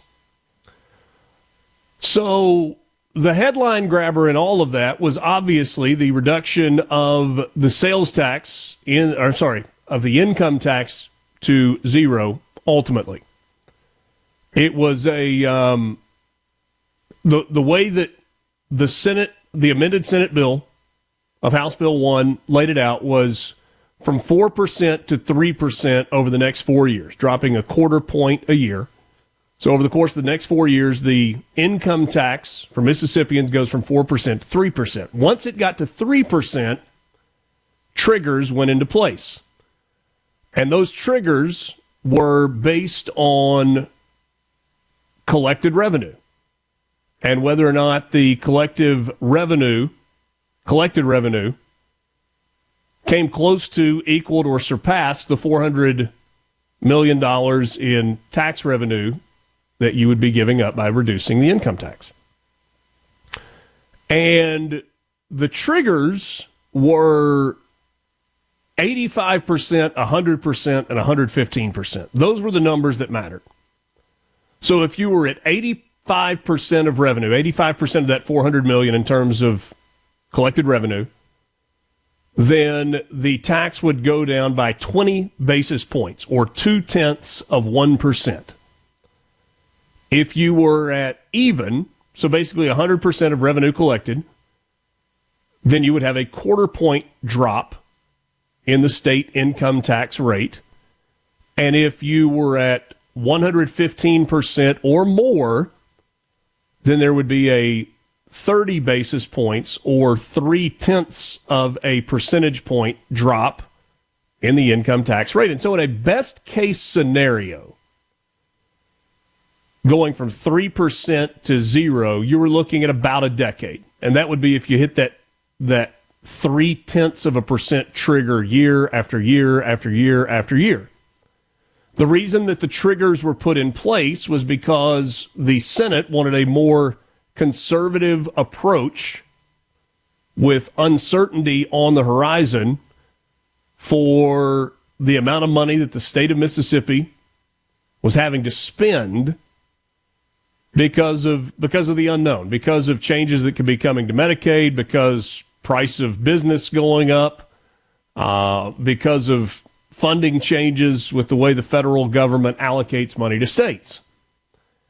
And so that 30% spread between 85% and 115% gave the Senate and Senate leadership the level of comfort that they needed to say, okay, we are willing to go all the way to 0 on state income tax if the state is doing well economically. However, if the state has a hiccup, if revenues are down in a given year, we need to press pause. And if we don't hit those revenue triggers, then we will press pause for a year. They passed that bill in the Senate, 32-16, and they sent it back to the House. This is where things got interesting, because Josh Harkins and Delbert Hosemann, independently, and on this show, Josh Harkins said on Wednesday of last week that, and I'm paraphrasing here, the Senate had gone about as far as it could go. That there was just not an appetite for a sales tax increase on the Senate side. In fact, it took 4 Democrats voting for the amended bill in the Senate just to get it passed. And so House leadership, Speaker Jason White, Chairman Trey Lamar, others involved in the process, had to look really hard at this. And they had to decide, will the Senate go a step farther? Or is this it? Is this really the best bill? And ultimately they decided this is the best bill. We don't need to let a not perfect bill in our eyes get in the way of doing something historic, not only for the state of Mississippi, but that has never been done in the United States. You heard that during the conversation leading up to this bill being passed by both sides. No state had ever made the transition from an income tax-based revenue system to a tax-free system on income tax. The only state that had ever done it was Alaska, and they were able to do it because of oil. And so it truly was a historic day. And on Thursday of last week, the House brought it up. And there are a couple of things that could happen. They could either send the bill to conference, in which case the House and the Senate would hash it out, figure out if there was any move, and then ultimately either sign off on it and send it to the governor, or they could accept the bill as it was, and that's what they did. There was a motion to table the conversation, and so the bill was passed. Not to table the conversation. I didn't use the right phrase there. But they agreed, let's go forward with this bill as it is. And then it was discovered that there was an error in the bill. Forgive me if this recap is something you've already heard, you've already figured, but I think it's important to recap where we are. So I said before the break, at the end of the 7 o'clock hour, we're going to talk about decimals.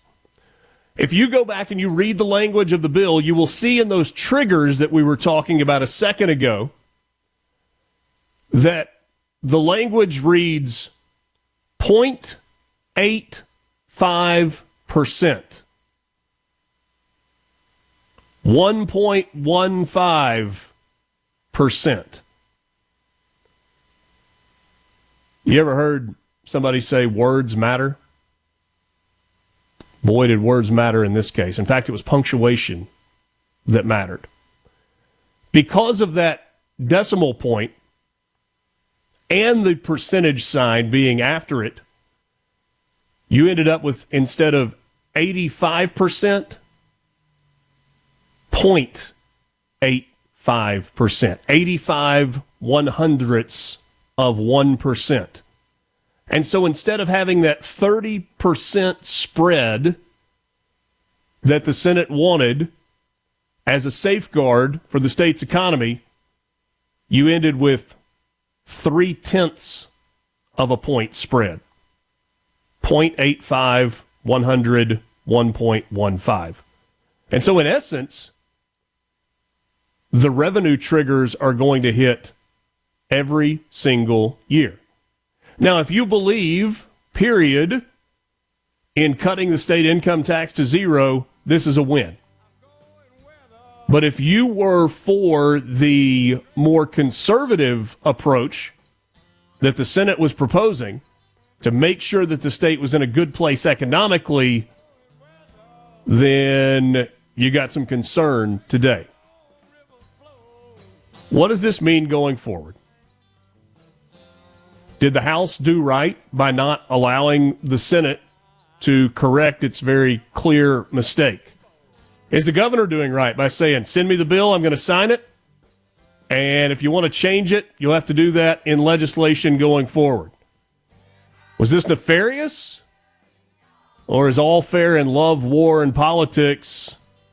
We will continue this conversation with you coming up next on Mornings with Richard Cross, right here on Super Talk, Mississippi.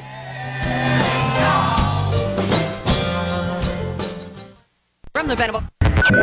You're waking up to what's happening. Mornings with Richard Cross.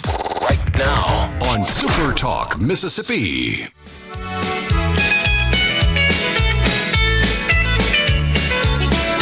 I came here looking for something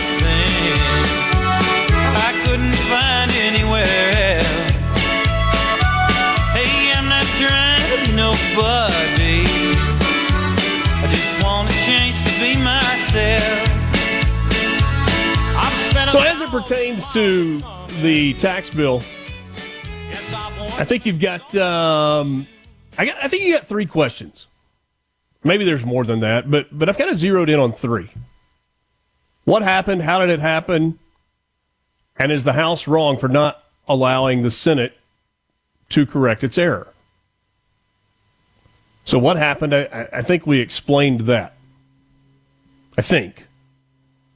So Josh Harkins, chair of the Senate Finance Committee, told his chamber prior to the passage of the amendment that a 1% cut to the income tax equates to $400 million in revenue for the state of Mississippi. And if the economy can produce 85% of that $400 million in surplus tax, the intention was to enact a 20 basis point cut to the income tax rate, 0.2%. If the surplus is 100% of the $400 million, then it would be a 0.25 point reduction. And if the surplus is 115%, then a 30 basis point cut would be enacted.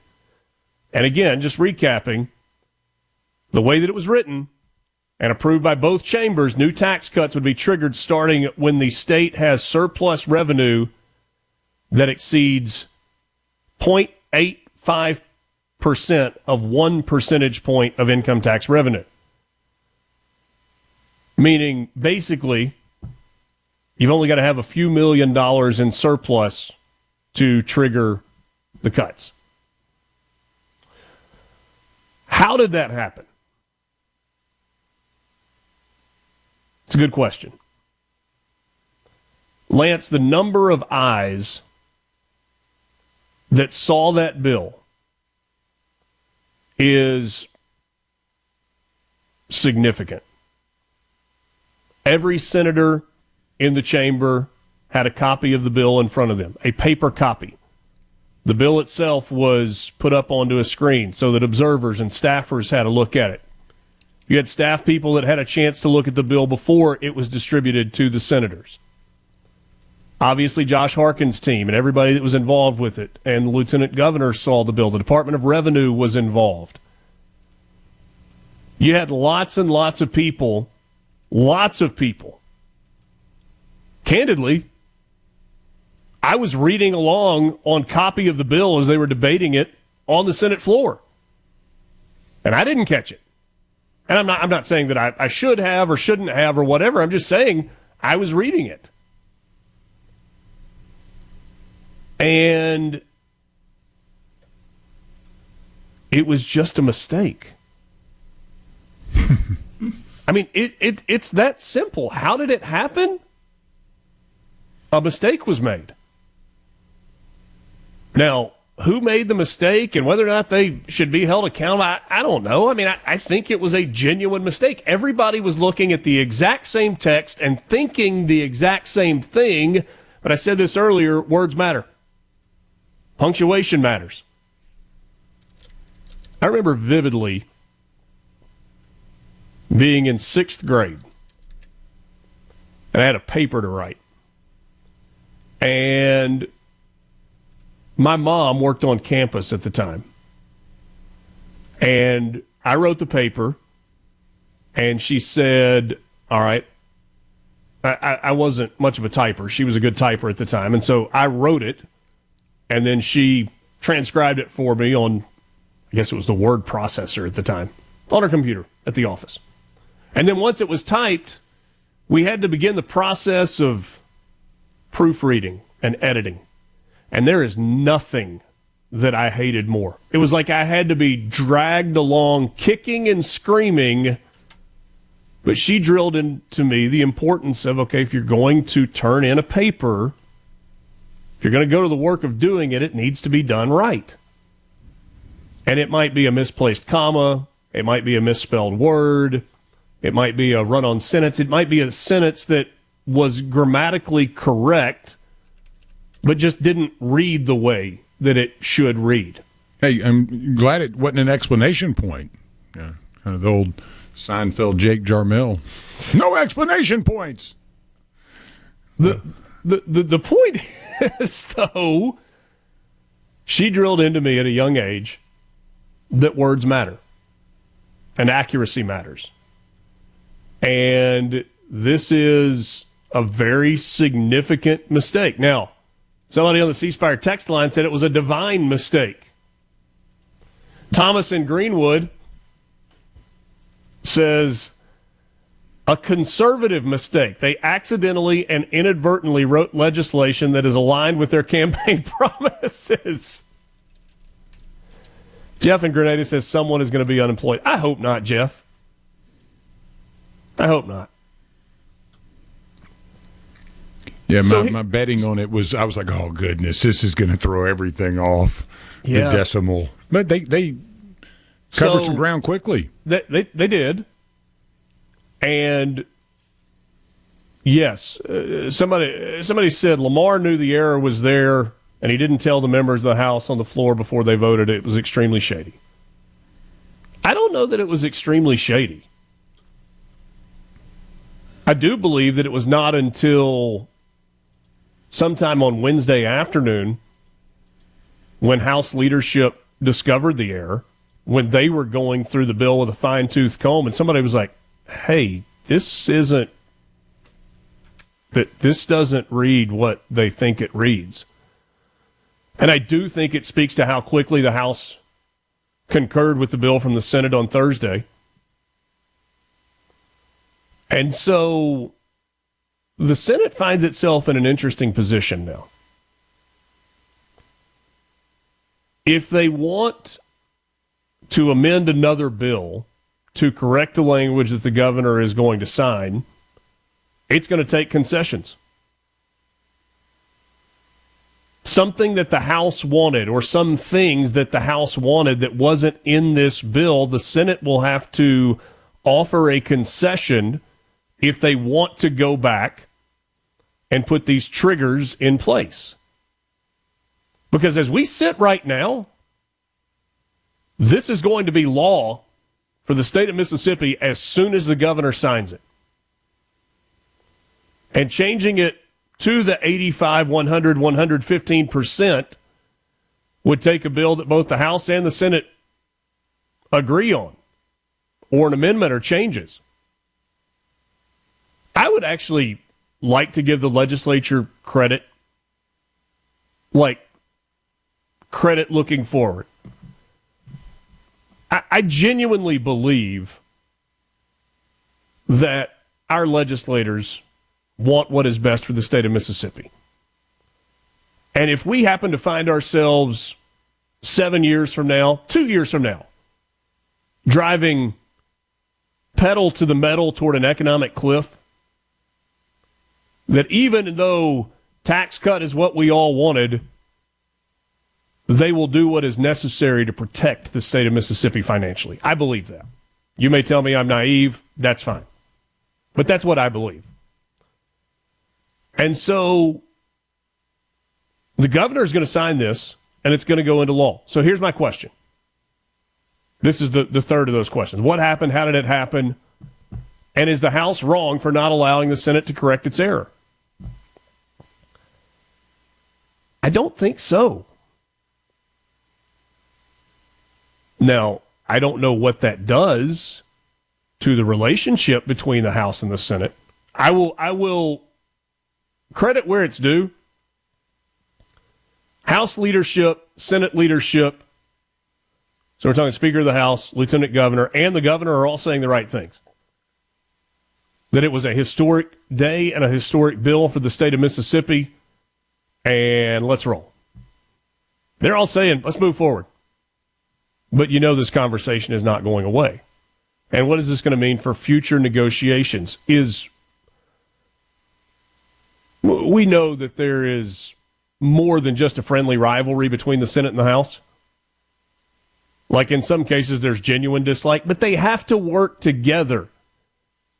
And I know personally that there are very real friendships that exist between a lot of the senators and representatives. So how does this affect going forward? And the reason I say I don't think the House is wrong for not going, hey, guys, I think you messed this up, is because there's a very clearly defined process in place for how you get legislation through. It was interesting to me watching the Senate debate last Tuesday. There was an amendment that was approved to the bill that changed punctuation. It was part of the Tier 5 deal. Senator Daniel Sparks stood up and he's like, hey, we need to change, and I'm not going to get this exactly right, but like, we need to change this comma but to a comma and, or something along those lines. It was a grammatical correction. And so if you go through the process and you get a final bill and it turns out there was a mistake, and it's probably not a harmful mistake for the state of Mississippi, I think you got to roll with it. If you want to fix it down the line, you're going to have to find a way to fix it down the line. JT Mitchell joins us next. Waking up Mississippi. From South Haven to Scuba, it's Mornings with Richard Cross on SuperTalk Mississippi.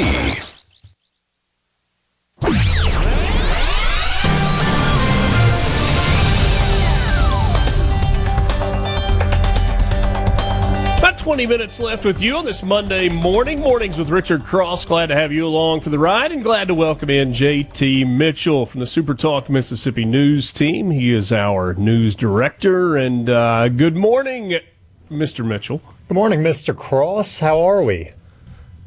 Great. So formal this morning. Surnames and all. Hello, Mr. Tolbert. Hey, how y'all doing today? Yeah, how you doing? Mr. Cross, Mr. Mitchell, then Sensei of News, JT Mitchell.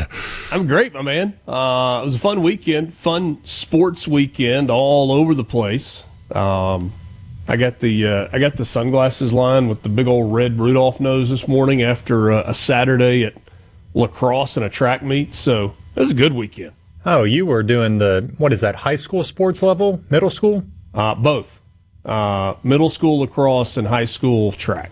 While the rest of the country was watching March Madness. Did you have your phone on during it? Did you? Are you familiar with our friends at C-Spire? I'm very familiar with our friends at The C-Spire. coffee didn't hit the phone, which was good. No.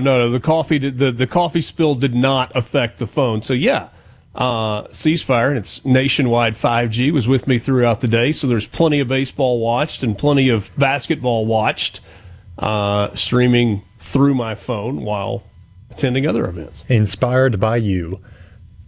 Inspired by you, indeed. Well played. That's a new little catchphrase. I like it. It is. It was customer inspired for a really long time, and they've made it even more personal. C-Spire, inspired by you. Hey, C-Spire does me right. My phone, we were in middle of nowhere, Tennessee 2 weekends ago, and I had service. Good to go. There you go. Attaboy. What about some news headlines? We just spent the last couple of segments talking about the events of last Wednesday, Thursday, and Friday in the legislature, and man, a wild 72 hours. I think ultimately the taxpayers in Mississippi are the big winners because we are now on the path to the complete elimination of the state income tax, and there are many that wanted that, and it looks like that's what we're going to get. Yeah, one of the strangest, most bizarre occurrences I've seen under the dome in a long time. The typo heard across the state, I guess, is what we're coining it as. But yeah, at the end of the day, the typo, that's a big storyline. It really is. All of the typos are a big storyline, but you don't want to miss the forest for the trees, right? And at the end of the day, taxes are being cut. Immediately this July, the tax on groceries will go from 7% to 5%. That is something people have been pushing for a long time. Yeah. A lot of other people have been pushing for the elimination of income tax in a relatively quick fashion. And of course, the typos helped speed in the process possibly, but you're going to get that with this bill. And Governor Tate Reeves said he's going to sign it. He has not signed it yet. I'm not even sure if it's been sent to his desk officially yet, but he's going to sign it. And, the Senate is getting a lot of flack. Possibly, it's right that they get some flack. However, they got what they wanted with some of this stuff. Typos aside, throw it out the window for the time being. They got that fifth tier to the public employees retirement system. Yep. They got the MDOT funding that both chambers wanted. They got the grocery tax. That was a big deal to the lieutenant governor. And they got no increase in sales tax, which was very important to the Senate. Huge. And that's huge for a lot of Mississippians. Most people who I have run across who, they've asked about the tax bills because they're not as in tune with it as we are. They said, so what's the catch? What else am I going to be paying for? Is sales tax going up? And with what the Senate offered, sales tax will not go up, opposed to the House, which was looking at a 1.5% increase on non-grocery items. Yeah. Governor Reeves tweeted on, I guess it was Friday. Speaker Jason White, Trey Lamar in the Mississippi House just tabled the motion to reconsider House Bill 1. What does that mean? The bill is headed to my desk. Now I have two options. Option 1, sign HB 1 and end the tax on work. Option 2, veto the bill. Hint. Option 2 ain't happening. It's a great day for Mississippi. Gonna happen. Yes. By the way, we are giving the governor poetic license there. You got to know the rules to break the rules. He knew the rules. So, big day. That whole storyline took the cake last week for the session. But I must remind people what's left. That we still have 13 days left if all goes as planned. Last year they had to extend the session, which is not unusual. Sometimes they'll even sine die, which in layman's terms is get the heck out of Jackson early. And they may do that if enough gets done because this tax deal was the biggest piece. But you ask what's left. So this Thursday is the deadline to concur or not concur in amendments from the other house on general bills and constitutional amendments. That's a bunch of legal speak. What that means is whatever they have left, whether they want to take it to conference or not, which means a couple people from the House, a couple people from the Senate, they get in a room and they try to hash out the details. That's what conference means. Thursday is the final day to pretty much decide if it's going to go to conference. Will this weekend be conference weekend? Technically. But they could get stuff done early. On Friday in the House, one of the members asked Speaker White, said, so what should we pack for next week? And the speaker pretty much said, I cannot tell you how many extra pairs of socks to bring. Just make sure you're ready. We may or may not get done early. All right, so Saturday could be a big day. There you go. Make sure you pack enough socks and underwear if you are a legislator that has not left your home district headed back for Jackson today. Usually get started about 1 o'clock on Monday afternoons, and then we'll roll through the week as needed. So in terms of, we understand the process. What about the actual legislation? Is there a bill, or are there multiple bills that you guys on the news team are really keeping a close eye on? There are. And, of course, we're going to track everything that happens during conference at supertalk.fm. Please tune in there. I mean, of course, we're on the radio, but we also have a great editorial side to the product. But one bill that I'm really watching, Richard, is early voting. You remember the whole hubbub between Senator Jeremy England and Governor Tate Reeves when the Senate passed an early voting plan. The House kind of scrapped it. The House instead said we're going to expand absentee voting while once again studying what early voting would look like in Mississippi. But who knows? You never know with conference. It could get done one way or the other or somewhere in the middle. I think that's a big deal. I really do. Another one that is sneaky big, this one not many people are talking about, is there's a bill that would separate the Department of Tourism from MDA, the Development Authority. And, most states, to my knowledge, they have the Department of Tourism separate. That way they can be their own wing. They don't have to go through this thick line of communication to get something done. And tourism is something that this state has done a good job of as of recent, but this ceiling is so high. There is so much room to grow tourism-wise. I mean, we talk about the taxes. Future tax cuts are not possible without tourism. They're really not. You got to have people coming to the state of Mississippi. You got to have people spending money. And if the residents aren't going to have to spend as much money, you want tourists to come in and spend a lot of money. And that's what other states have absolutely thrived on. Well, and the state of Mississippi is never going to be Florida, right? Disney World is not based here. Right. But did you see what the state of Florida did? What Governor DeSantis did on Friday? I did not. He talked about the fact that they had reached out to the Biden administration and said, hey, we've got surplus money from all this federal funding that you threw at us that we didn't ask for during the COVID era, and said they couldn't even figure out how to get it back. They called in Elon Musk, and within a half an hour, they figured out the mechanism to return $850 billion to the federal government that was unspent and was a surplus in the state of Florida. They can do that because of some of the tourism dollars that generate revenue in that state, among other things. Absolutely they can. We cannot as of now. But the hope is that Mississippi can start competing. $850 million. Yeah, I figured it was not $850 billion. I think I heard million. Yeah. But $850 million. Especially the Gulf Coast region has done well, has done a pretty good job of getting back to pre-Katrina standards. They're not all the way back. They are not all the way back.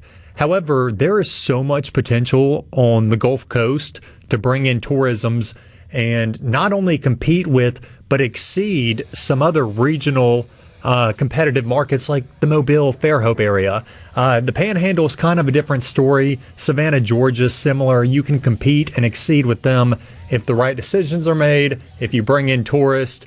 And from what I'm hearing from lawmakers, this bill could help point us in that direction by separating tourism. We'll hit a couple of other things with JT when we wrap up the show coming up next. Mornings with Richard Cross on Super Talk Mississippi. Thanks for spending part of your morning with us.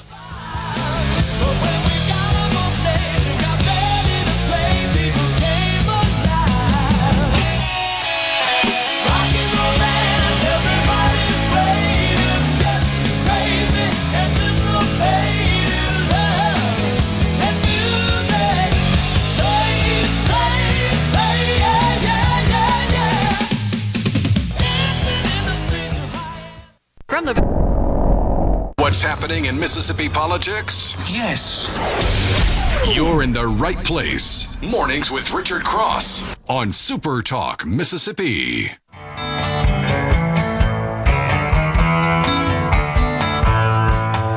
Wash away my troubles, wash away my pain, with the rain and shine by love. One last time with you on this Monday morning.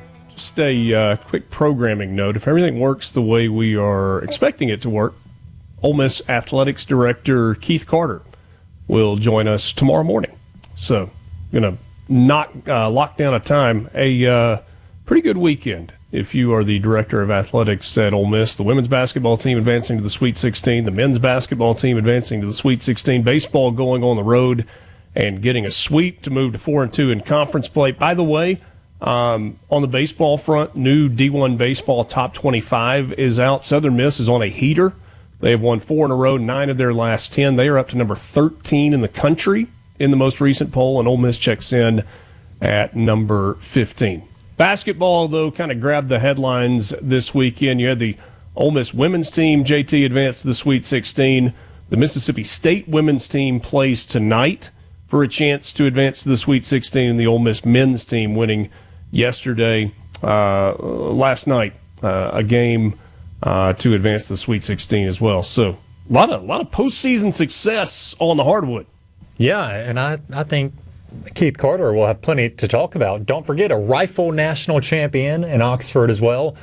There you go. But with basketball, I mean, what a great weekend, seriously. And then the cherry on top of Ole Miss winning last night was Cam Brent, the shortest player in the NCAA, getting a scholarship after the game. Pretty cool. I thought that was really cool. If you have not watched that video, it's pretty heartwarming. Go watch it.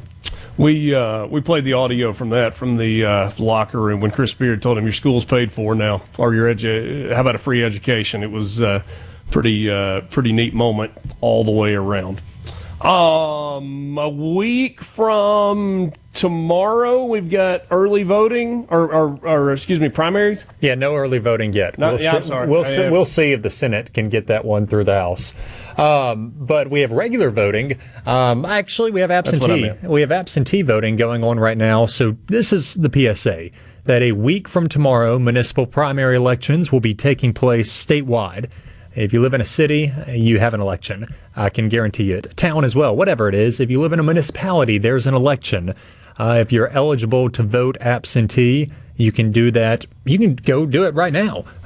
Municipal clerk offices are open statewide, and your final day to do so will be Saturday. They'll be open 8 a.m. until noon.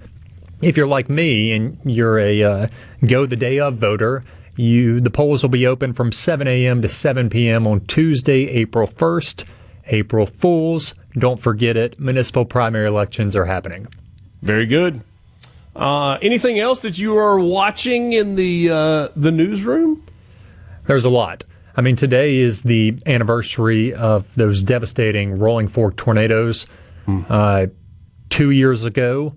And last night, a tornado hit Sharkey County in EF1, and it actually damaged the local emergency management director's house. Yeah, Lance was telling us about that earlier this morning, way back in the 6 o'clock hour. I completely missed that we had a touchdown tornado in Sharkey County, but rough stuff. It was an EF1, and of course this comes after last weekend where we had 18 tornadoes cross through 25 counties, killed 7, injured nearly 30, 800 plus homes are damaged.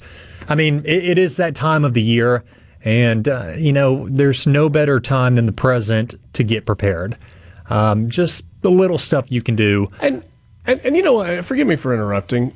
Try to remember to think about those people that were affected by the storms, because our nature, and I'm not saying that this is wrong, but it's just storms come through, damage happens, and if it doesn't hit us directly or someone that we are related to or close friends with directly, we go on about our lives.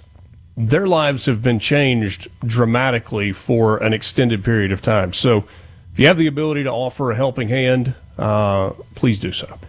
Yes, please do so. There are, don't self-deploy, but there are plenty of nonprofits that you can go through. Go to MEMA's website. And you're right, Richard. I mean, you and I talked about it. I guess it was, it feels like a long time ago, but it was last Monday or 2 Mondays ago after the recent tornado outbreak, the most recent, that is. And we were talking about how that was just last Monday. Last Monday. It's strange when you wake up the next day and it's sunny, the birds are chirping, it's beautiful. But you need to remember that there are so many people displaced. Do what you can. I mean, it is the time of year where tornadoes are going to happen. So just be prepared and help your neighbors in need when you can. JT, always appreciate your time. Richard, thank you very much, man. Be sure you check out supertalk.fm. You can click on the news tab for all of the stories. You don't even have to do that. You can just see them scrolling across the main page right there with the biggest headlines right there at your fingertips. That's at supertalk.fm. If you missed any of the show and you want to go back and listen to the conversation with Mandy Gunasekara, you can get that on demand at supertalk.fm. See clips of it on the Mornings with Richard Cross X Twitter feed. I guess that's the way we say that. And, of course, on demand as a podcast. Lance, we got Monday in the books. What do you say we do it again tomorrow? I'm looking forward to it, brother. Don't be spilling no coffees now. That's right. That's right. Enjoy your Monday. Going to be a gorgeous day across the state of Mississippi. For Lance, I'm Richard. This is Mornings with Richard Cross on Super Talk Mississippi.